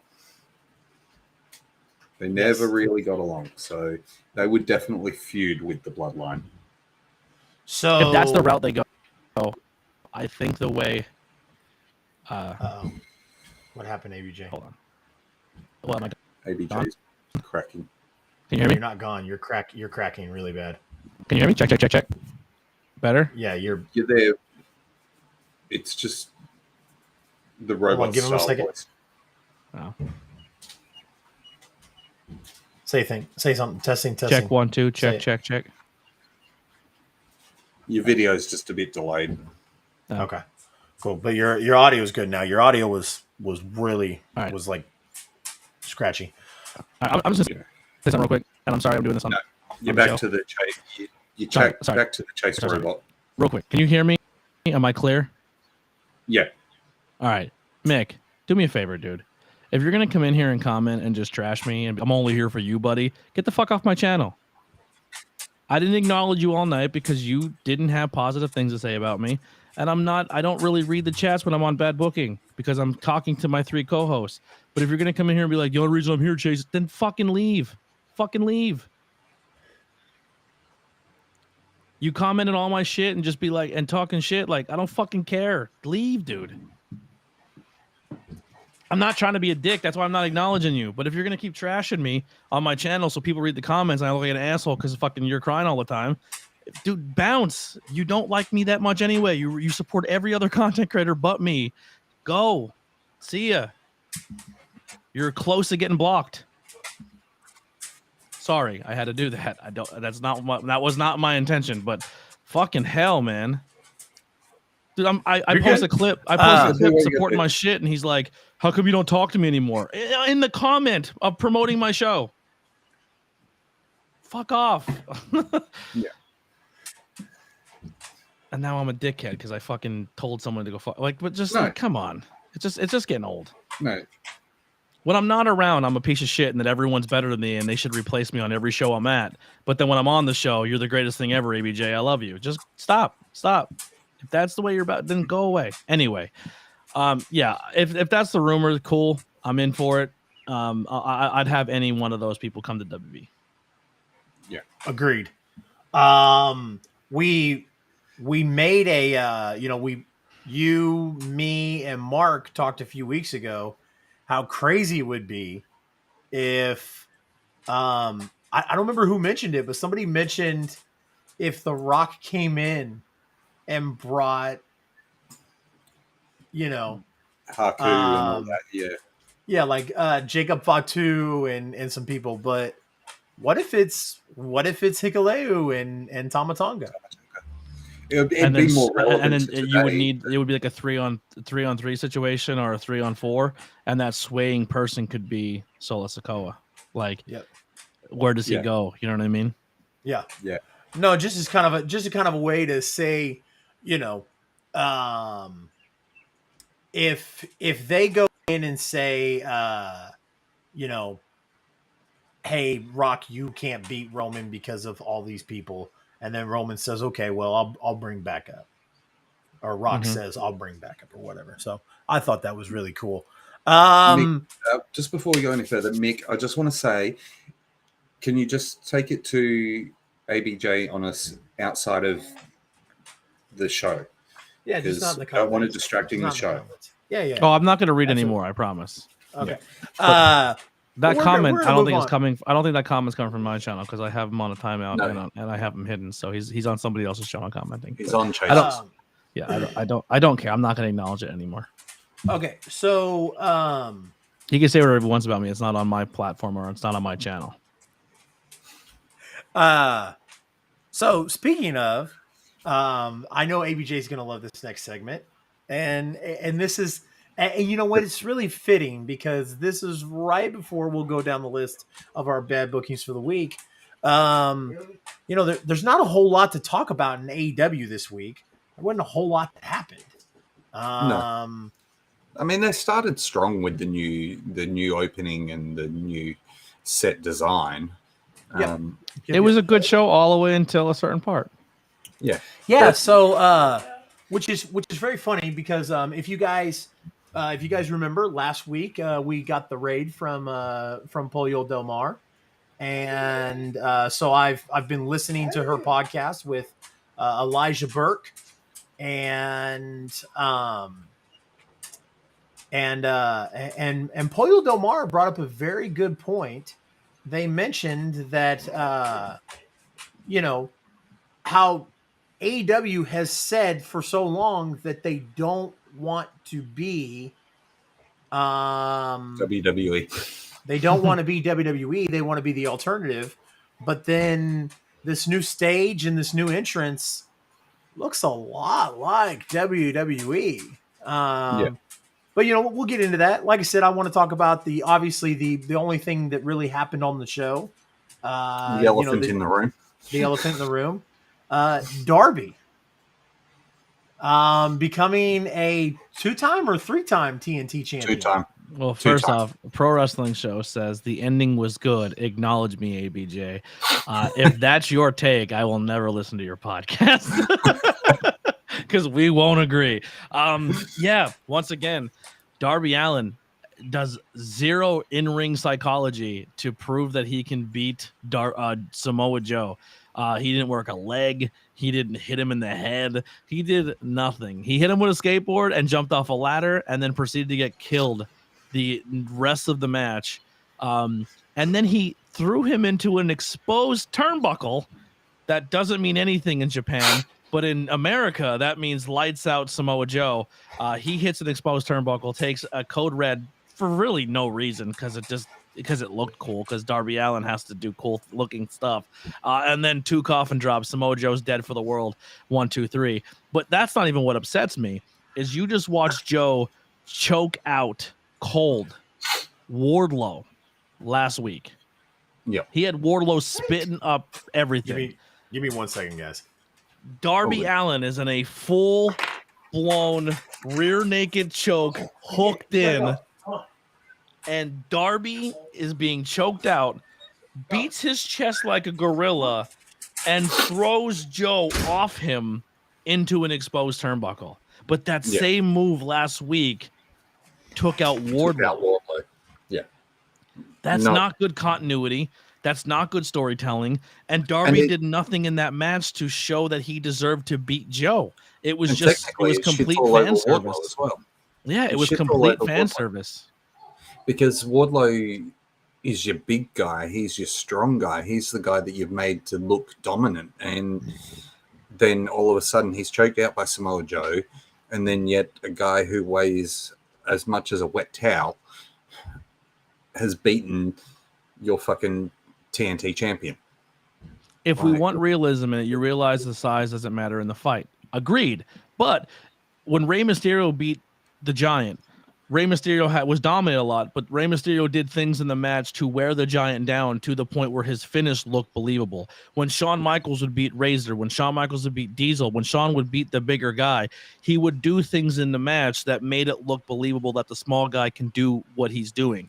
Darby can do that, but he doesn't.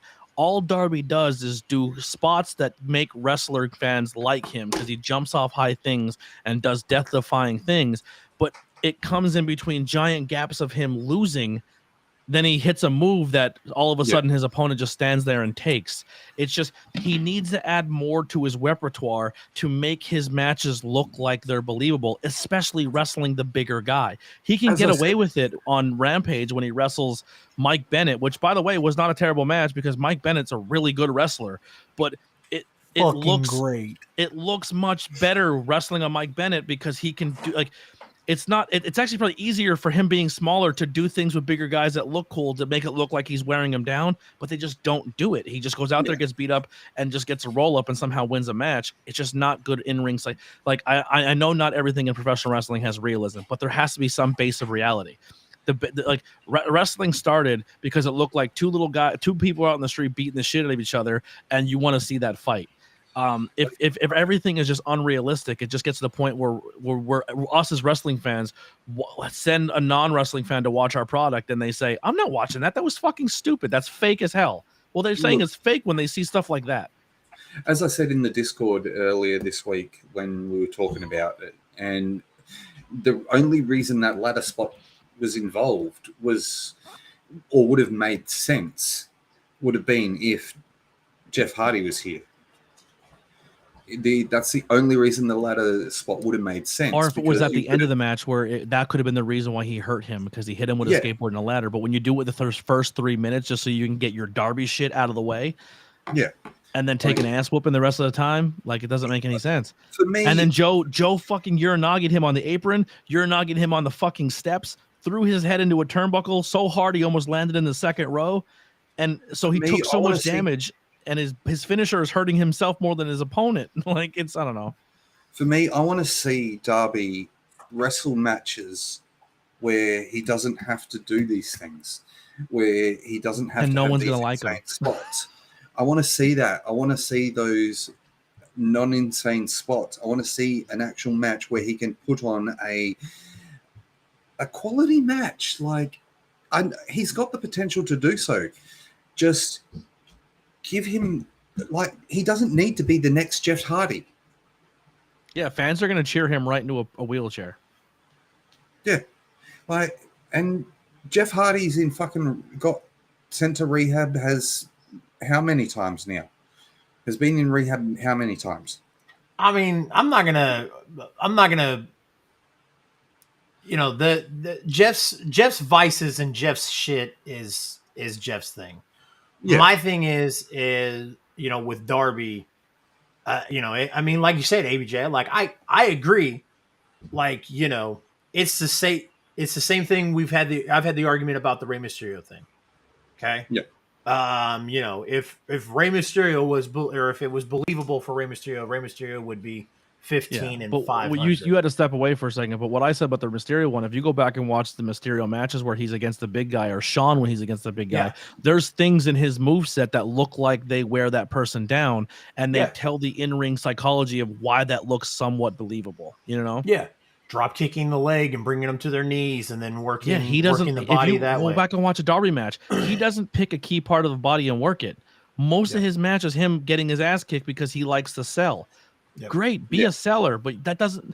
Being a great seller, painting your face, and then at the very end you do a cool jump spot is not quality for a fucking champion. I get it. He sells merch and people cheer for him and everyone loves him. But for me as a wrestling fan, he does nothing for me as a champion, and I thought it was a disappointment.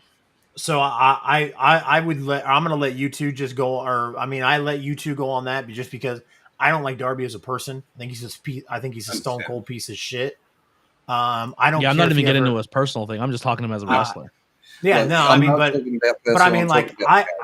am more than willing to admit that I will not give Darby his flowers on his wrestling ability because he's a piece of shit.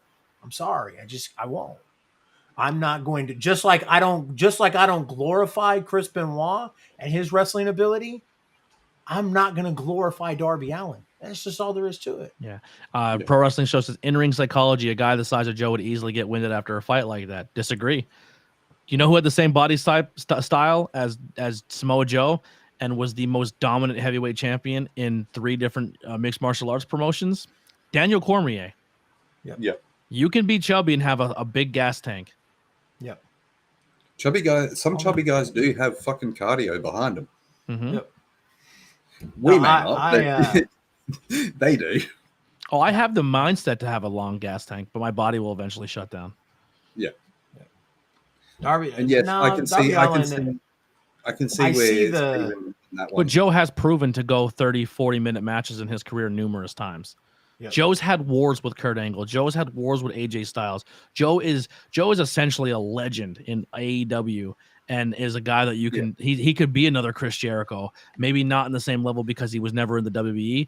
But even when he was in WWE for a short time without injury, he was getting in Brock's face. He was going against the top guys and showing zero fear and was willing to do everything he can. But then he just goes against Darby and loses. I don't know. It's probably why Miro's not being used in AEW because he's like, yeah, you want me? That was realistically replace Joe with Miro, and that's probably why we don't see Miro on TV because they probably pitched to Miro, you're going to be the guy who comes in and does what Joe's doing right now, and Joe's going to be the ROH champion. And he probably said no. And then Joe just jumped in and did it because they're very similar in style and everything else. Because Miro probably didn't want to be the guy that fucking gets beat by Darby Allin on because it didn't make sense. Yeah. I wouldn't be surprised if that's just my theory, but I wouldn't be surprised if that's the case. I actually can see where you're coming from on that one, and I would not be surprised if that's the case. And because we all know Miro's, it's been put out there that he refused to job to someone. We don't know who, but that's what it's come down to, and that's why he's not creatively on TV. Yeah, like you give Darby his third Luigi fucking Primo. That's who. Yeah. You give Darby his third title run for no reason just because it was in his hometown, but then you have Hobbs out there not being used. You know what I mean? Like, I don't know. Yeah. I Pro Wrestling Show, I'm not offended by the finish. I'm offended that I'm just offended that they take a piece of shit like Darby and try and cram him in everybody's face and be like, here, love this guy. Love him. He's great. Okay. All right. Before we get into the bad booking of the week, I know we kind of glazed over WWE. Was there anything on Raw or SmackDown this week that you guys would definitely want to talk about? I know there's two things for me. Really for me. Yeah, I didn't have any just because of the news that broke out. That was the biggest thing for me. I mean, like, it's crazy to me. So before you go on about the two things, I just want to reiterate, like, it's crazy to me because, like, there's this fine line where we're sitting here and going, like, yeah, he could facilitate a sale, and WWE could be owned by a network, and hopefully everything runs cool. They keep Stephanie at the CEO position. They keep Hunter at head of creative. But then there's the other side of this coin. Somebody could come in and clean house and do whatever the fuck they want with it, and turn it into something we don't like. Yeah. So and it's just nuts to think that we've had August, or it's been since July, right? July or August, I can't remember which. So we've had less than 6 months of Hunter's reign that I think was extremely well done. I loved everything that Hunter's done. Just about. I mean, obviously, there's a couple little things I could nitpick, but I'm absolutely in love with the product again. And like I said, we have no idea what's going to happen in the next 3 months. It could go completely fucking sideways, guys. So yeah. Absolutely. ABJ, what two things did you like? I liked on both shows how they started doing this interesting thing with the bloodline, where they're starting each show as making it all like it's our show. You can't do anything about it, and it's essentially making it look. It's starting to look like a team WWE is forming versus a team bloodline, and people are now, like, tag teams are actually going like, oh, we should probably, instead of fight each other, go and fight against the bloodline and go for titles. So it's making it the bloodline versus everybody, instead of just like everyone ignores the fact that the bloodline is doing everything they want. You know what I mean? So that was cool for both shows. I also really enjoyed the Charlotte Flair came back and cut a promo. I think she set it up best. She said, listen, like, no, like, everyone had an opportunity to be here and nobody can fucking fill the shoes. Sonya didn't really make much sense of being the first person out, but this is where I said SmackDown's going to struggle, because no one can do that. Like, no one, like, for 8 months we had all these people go out there and try to be the face of these divisions, and nobody can do it properly. And then Charlotte comes back, and once again it's like, well, she's back, but who are they going to put her against? Because there's really nobody there that can do so. And a perfect example is Sonya Deville comes out and says, you know, I'm a badass. And then Charlotte goes, like, all Charlotte should have said was, if you're such a badass, where were you the past 8 months? I didn't see you go for the title one time. You never were even in the picture. And now all of a sudden you're the queen bee because I just smacked up. You know what I mean? Like, so that, like, I think they do like, but it's interesting because they're doing a babyface Charlotte, which is very. It's something. It's interesting. Different. Yeah, it's something different for Charlotte generally. Like yeah, she's normally the heel. So, can I quickly just circle back to where Jazz Cat asked about if not Darby, who would we choose, or who would we prefer to be built? We did. We said Hobbs. Yeah. Or Wardlow, the guy who you put the title on in the first place and gave him confetti. Boy. Yeah, I was gonna say I'm not. It's not that it's a small guy.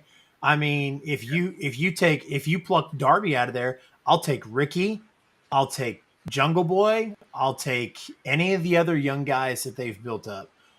Darby's just a piece of shit to me. So I don't give us fucking I don't like right now.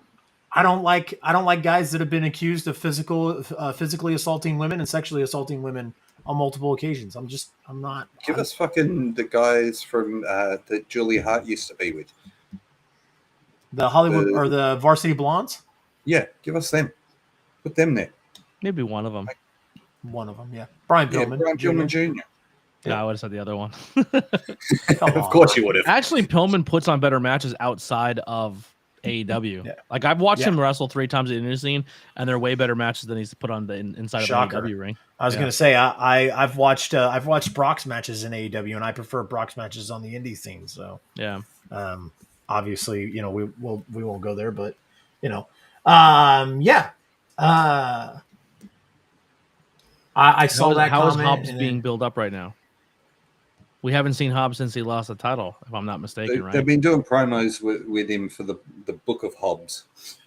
Oh, yeah, that's right. Yeah, they've been running promos for the Book of Hobbs, and last time he was there was he attacked someone outside the building. Yeah. Interesting.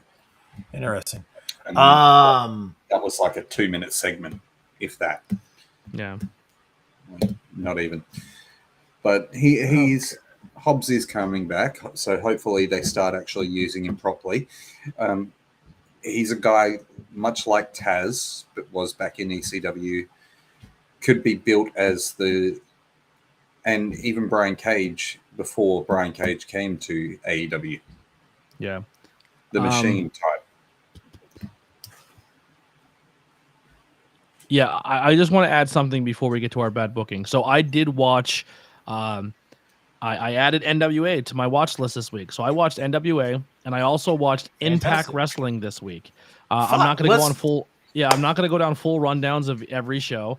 I will say, I'll start with Impact. Fucking love it. Let's do it. Yeah, I'll say with Impact, I'm excited. I think Impact's show so I jumped in, and I'm not trying to go back and rewatch anything past the week I jumped into. So I'm taking it as you had a chance for this week to get me.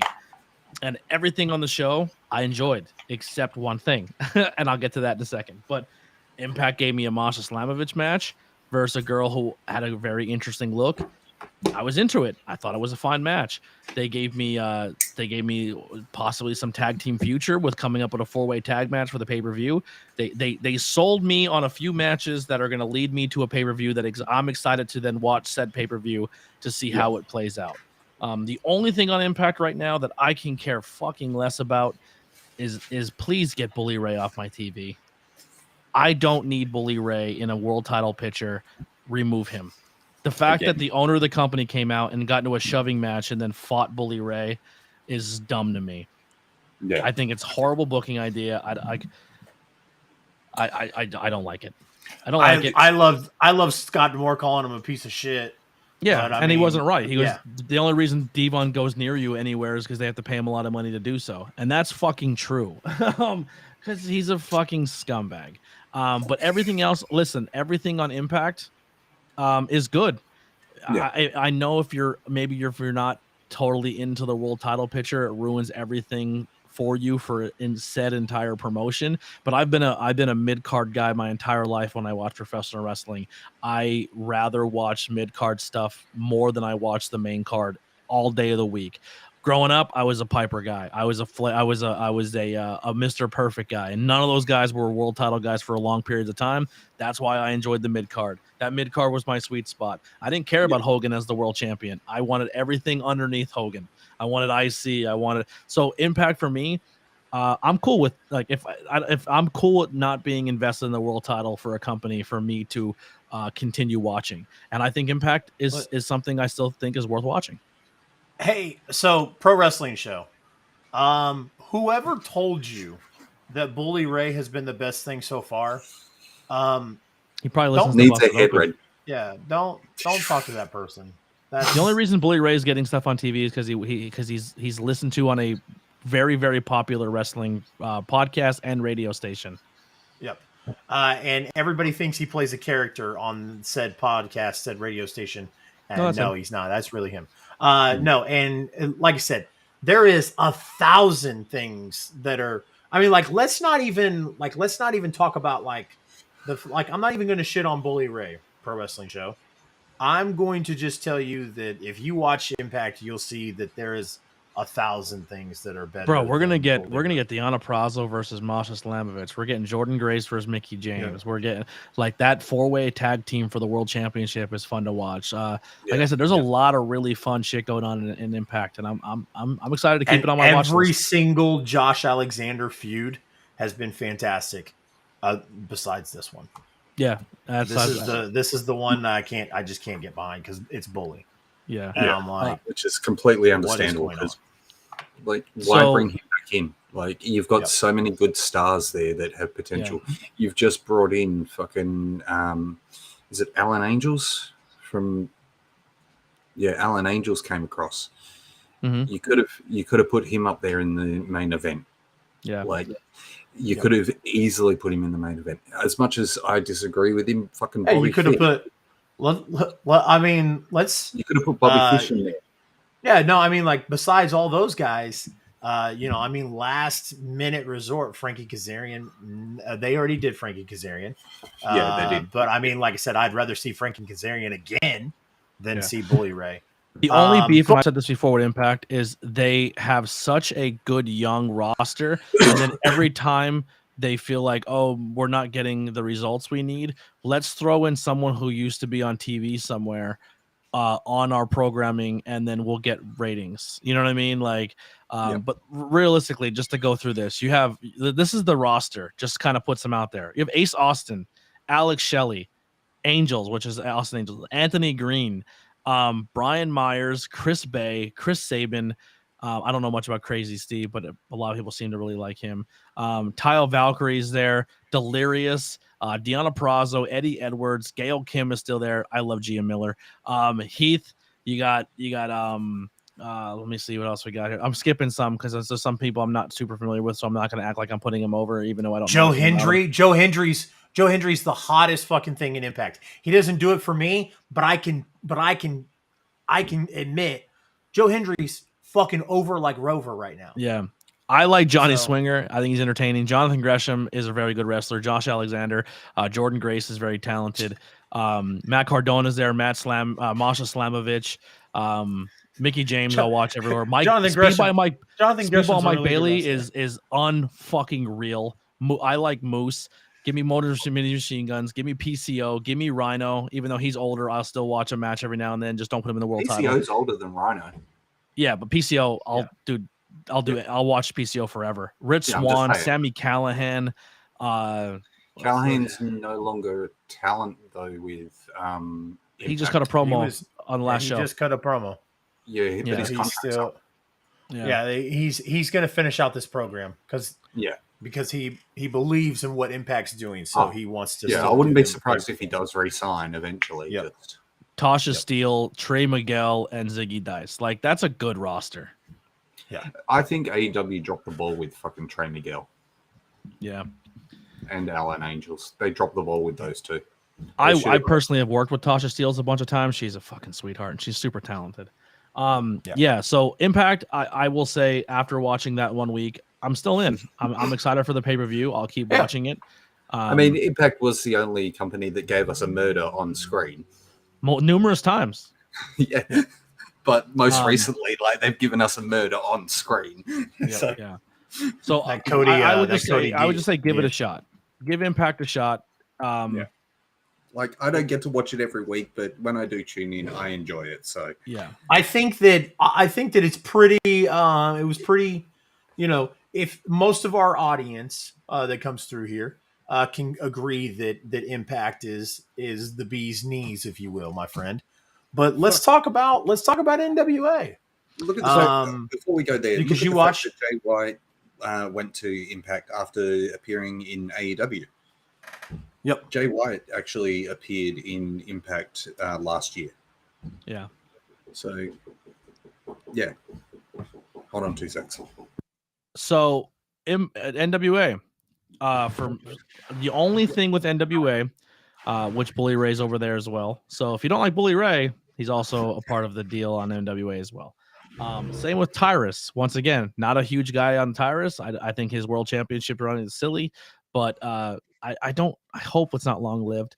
But once again, everything underneath that roster is fun to watch. Their roster's interesting too. So when I would sit there and say, well, here's the NWA roster, it's hard for me to really say, well, they're official NWA rosters, because what they do is they do tapings, and it's kind of like independent wrestling, where it's like, well, here's who showed up for said tapings, and then after said tapings, you may never see them again. So they're there for like a minute and then they go away. Wrestling with Savage is a big Bully Ray guy. He said he's a nice guy. I disagree. Yep. I'm not a fan. And pro wrestling show is the troll. So yeah, this guy, I would never watch. With NWA, here's our roster for the next 6 weeks. Enjoy it while it's here. You'll see them, most of them, on either AEW or Impact in a few weeks. So they're the only thing with NWA, and if I probably would have paid attention a little more, I probably would have more of a knowledge on it. The only thing with NWA for me that's tough is they have these tournament brackets going on where there's like teams and a point system, and there's like a team here, but then a team here, and it seems like one side of the bracket's going for the tag team, the other side's going for the women's, then another bracket that's going to the world championship. So I will just say that the brackets and the point systems and how that's all going is very convoluted, and the best thing is if you can't pitch it within a 3-minute window, or in a couple seconds, you're probably not a good idea. So that's the only thing that NWA had a hard time with me, was figuring out brackets and points and trying to make that seem like it's worth my time to learn about. My thing there is, I think that because they're going back to the 70s and 80s style of the way the show was produced, and the attention span of the viewer then was a lot more to what we have today. Like, we've got so much influencing our attention these days compared to what was happening back then. Mm-hmm. Like, you didn't have the distraction of social media. Mm-hmm. You didn't have things like Instagram, TikTok, Facebook, the instant gratification of that sort of thing. Whereas now you've got the instant gratification and the instant distraction. Mm-hmm. Yeah, like I said, that was the only thing for me that was confusing, was the booking of that tournament. But the matches they put together were great. So Polio told us in the interview that they manage a talent, Thrillbilly. And the entire time, it wasn't clicking in my head. I went to a GCW Settlement Series show where I was pitching and I was putting myself out there to possibly get an opportunity to call a GCW match. It was essentially, the Settlement Series was a time where people would just show up, and if you showed up and Brett Lauderdale liked you, or if you brought something to the table, you had an opportunity to showcase yourself on a GCW platform. And it was open for wrestlers. I took a wrestler to the show that got an opportunity to wrestle, and I showed up and said, hey, if you need commentary, I'm here. Worth a shot. It didn't pay off for me, but that's okay. But the one show I went to, there was this guy there with really, really small Daisy Duke jean shorts and a giant mullet, and he was insanely athletic for his size, and he was insanely funny. He had a dip in the whole time. He was spitting in a bottle. He was the most entertaining person I've ever seen in the independent wrestling scene in a very long time. That's Thrillbilly. And when he showed up on screen, and that was, I realized Polio's the valet for I was like, I'm sold. We got a great interview from them, and then they managed the guy in the independent scene that I'm more excited to watch than anybody else. I'm in. So that was cool for me. The women's roster there is really good. There's a lot of really talented women. I think once this championship tournament bracket thing finals out, we get our pay-per-view at the end of January. I think we'll get a better understanding of what's going to be going on with NWA. But once again, for a first show, match quality was good. I like to see the wrestlers in the crowd interacting as the audience. I thought that was fun. It will be a live crowd very soon once again. So they're in that weird transition of going from studio audience to the talent audience to a live studio audience, and that'll happen after the pay-per-view this month. But start watching now and start finding out a little more about this tournament and find out what develops going into this January pay-per-view, and maybe going into February we can all kind of tune into NWA as a team and follow it along. I think it's fun to watch. I think they have a good roster, and I didn't hate the show this week. It wasn't a pain to watch. Neither was NXT 2.0. I don't mind that either. There were some people I'm really getting behind in NXT 2.0, and one of my favorite people is, I don't know her name because I'm terrible with names, but the girl who's part of Chase U is insanely personable. Like, her charisma is through the roof. Don't know how she is as a wrestler, but I loved Billie Kay, and she could barely do a headlock takeover. But I will say, was one of my favorite people in professional wrestling in the last 10 years was Billie Kay, because her charisma is at a million. Yep. Agreed. Yeah. And I love Thea Hale. Yep. Is that her name, Thea Hale? Yeah. I knew Willow it was has Hale, the best but personality I in humanity, let alone just personal wrestling and professional wrestling. Yeah. Money, Power, and Respect is the other tag team that the other team or other people that Polio is kind of like Jimmy Hart or Bobby the Brain Heenan back in the 80s, where they would manage multiple people. Yo, and out of all the talent in the crowd watching, like they jaw jack with each other every now and then. Like if someone's cheering for something they don't like, you see small jaw jacking. But the only one who legit is watching every single second of the match and giving every single ounce of energy that they possibly have is Polio. Just killing it the whole show. Very entertaining. I love it. I don't know. I was into both shows. Absolutely. I haven't watched all of NWA. I started it on Friday. I haven't watched the whole thing. But every Friday night. Thank you, Jazz Cat, for hanging out. We're about to wrap up here as well. Yeah, absolutely. Thanks for hanging out and sticking with us. But guys, like I said, like ABJ said, every Friday night on YouTube. And if you're a Fight TV Plus subscriber, I think you have to pay extra. You have to add it. You have to add on to your subscription for Fight.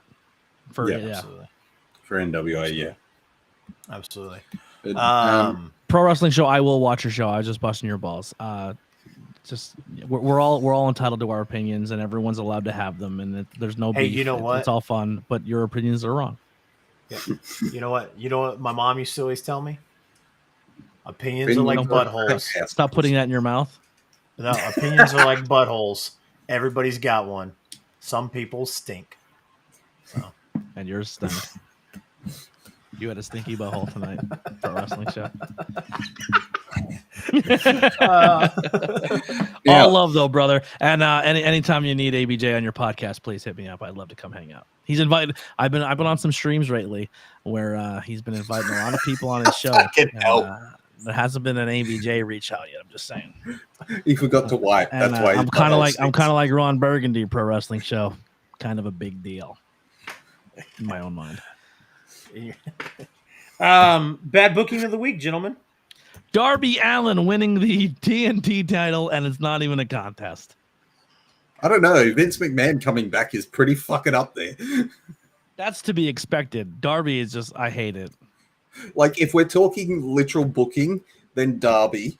But Vince McMahon coming in again after fucking sexual assault allegations, after money laundering allegations.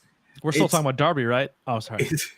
It's a big fucking thing. Like, you have to admit that Vince coming back is the shocker of this week. Yeah. Well, it's a bad booking, so we have to pick something that was booked on a show. ABJ already picked Darby. I'm going Darby as well. I want to go Darby, but I really want to do something different. So let's do this. I feel like Shade's being thrown right now. I think he's trying to he's long selling it, but there's gonna be some serious trade thrown. No. Okay. I want to pick something different. Really want to be Mark not showing up? Huh? Could it be Mark not showing up? No, that's been good booking. You set it up. I had to spike it down. You can't just leave that one hanging. Someone's gonna swing away at that one. God, dude, I'm trying to think here. Okay, like I said, because obviously, like the Darby and Joe thing, but I don't want us all to agree. I kind of want to pick something different. So give me.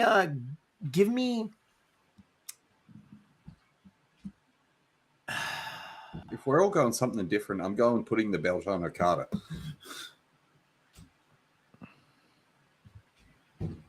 Damn, I was gonna. That's if I'm going something different. Like I would have said putting the belt. I would have said putting the junior weight championship on that other guy was my. I'd be saying putting the belt back on Okada because what is it? 5-time now, 5-time world champion in that company. It's like every year it's a reset with Okada. No, not Kari and Mercedes. That's actually some people's pick. Is good for them. Her debut. Her debut is, but it's not really a bad booking. Bad booking is like they book something to put out as a product. That was just a botch and maybe a not well executed promo. Well, and then there's a lot of people who your mic cut out again, ABJ. Oh, can you hear me now? Yeah. Okay. No, it's fine. You went robot voice. Sorry. But no, I was gonna say my issue was a lot of people were like, "Oh, she has no business being there," so that was a bad booking for them to bring her in. No, like, she definitely has her spot. That, so. She has a reason to be there. Did she execute said debut? Yep. And that's where the debate lies for people, or should lie. All right, I'm gonna do one that's different. How about this? WWE posted a clip from Main Event where Shelton Benjamin got to thank the fans for 20 years and said that he's not done yet.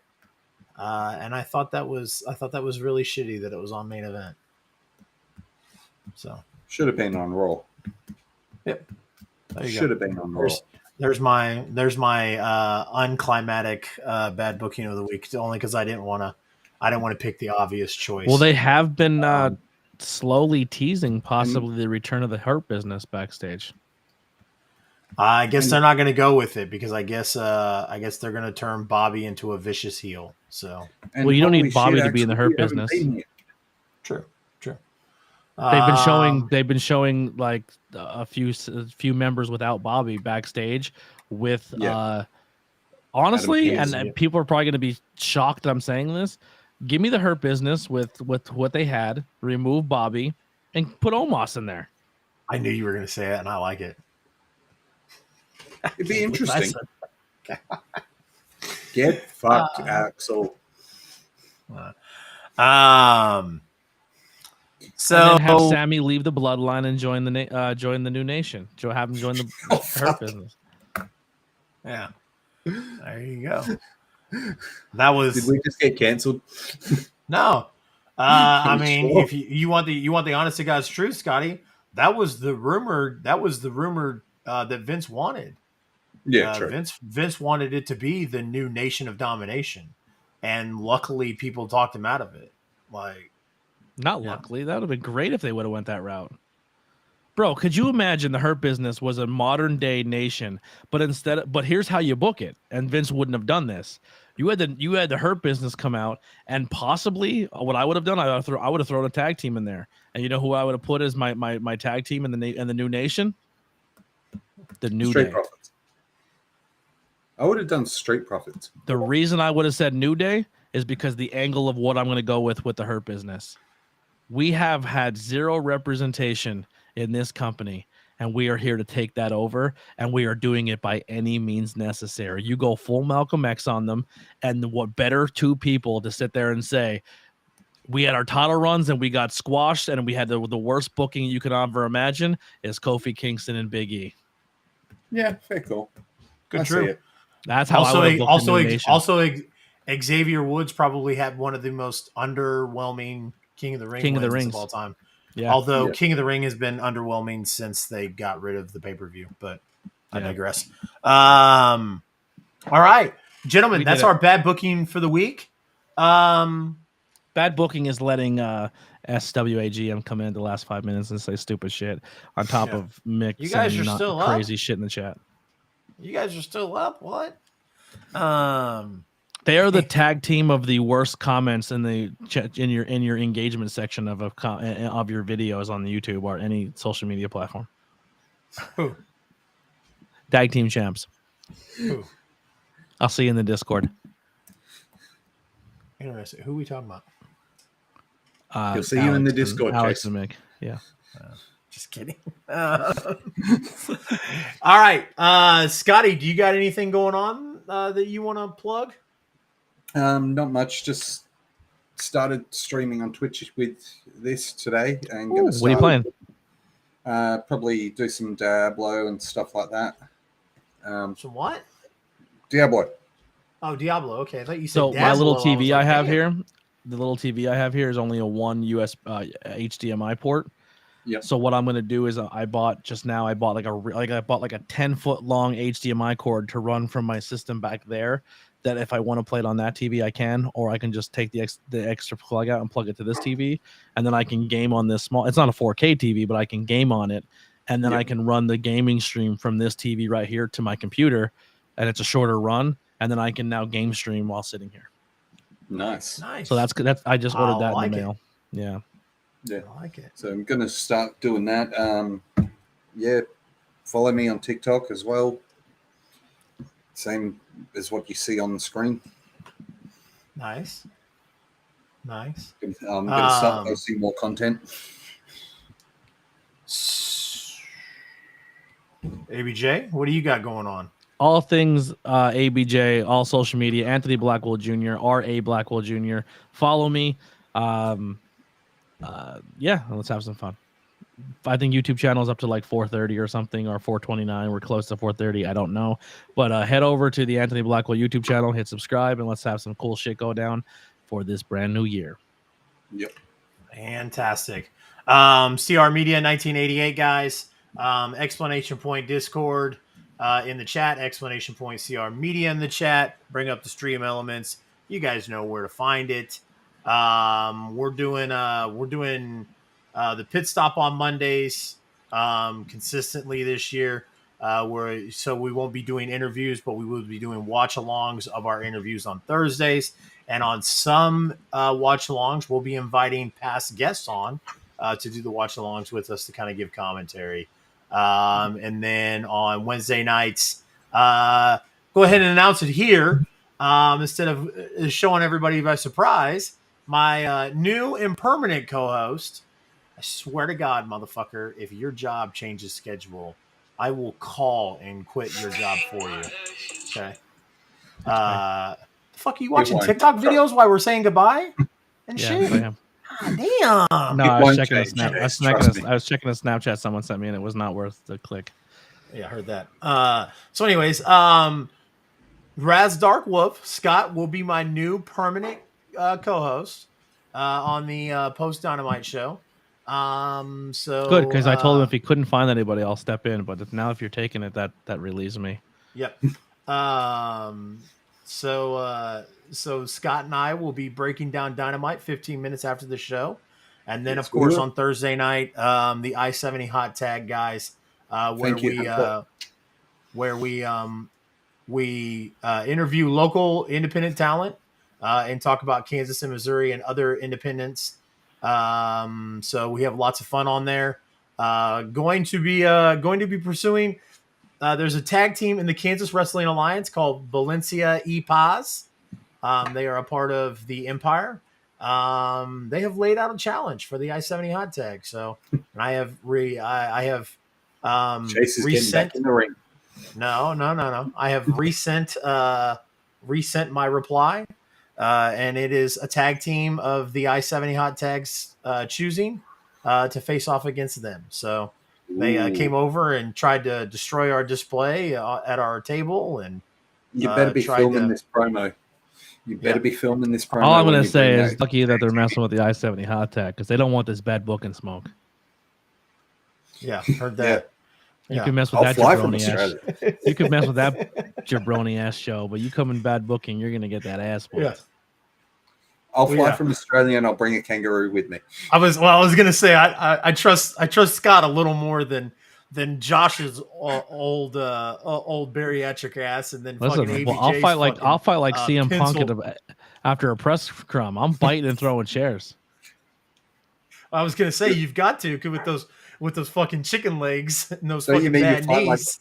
Like his dog? I don't have chicken legs, by the way. What? You won't fight like Larry? I saw you get up wearing those HBK shorts. Bro, all raw power being in these thighs. You don't want to take a leg kick from me. I promise. I played soccer my whole life, and I was a field goal kicker. Yeah, I know. I don't want to take a leg kick from you because your fucking knee might fly off and hit me. No, listen, both of our knees are flying off, but yours is going further. I could pop mine back in. Yeah, I heard that. But anyways, it's gonna be lots of fun. There's gonna be a rebuttal. So I'm down for it. I'm here for it. Absolutely. And then I know I've got some other things going on, but I can't think right now. But we're a little over 2 hours, guys. So we're gonna go ahead and end it there. Anything else, gentlemen, before I close this out? Nope. Nothing from me. So, with that being said, my name is Chase, CR Media. My good friend Scott, Raz Dark Wolf, and then of course everybody loves ABJ, except for a couple people here. And you know what? Fuck them. Fuck them. They can fuck around and find out. As always, guys. Stay analyzing. I love that guy. I love that guy. Get fucking. All right. Good night, ladies and gentlemen. I am not sucking pizza.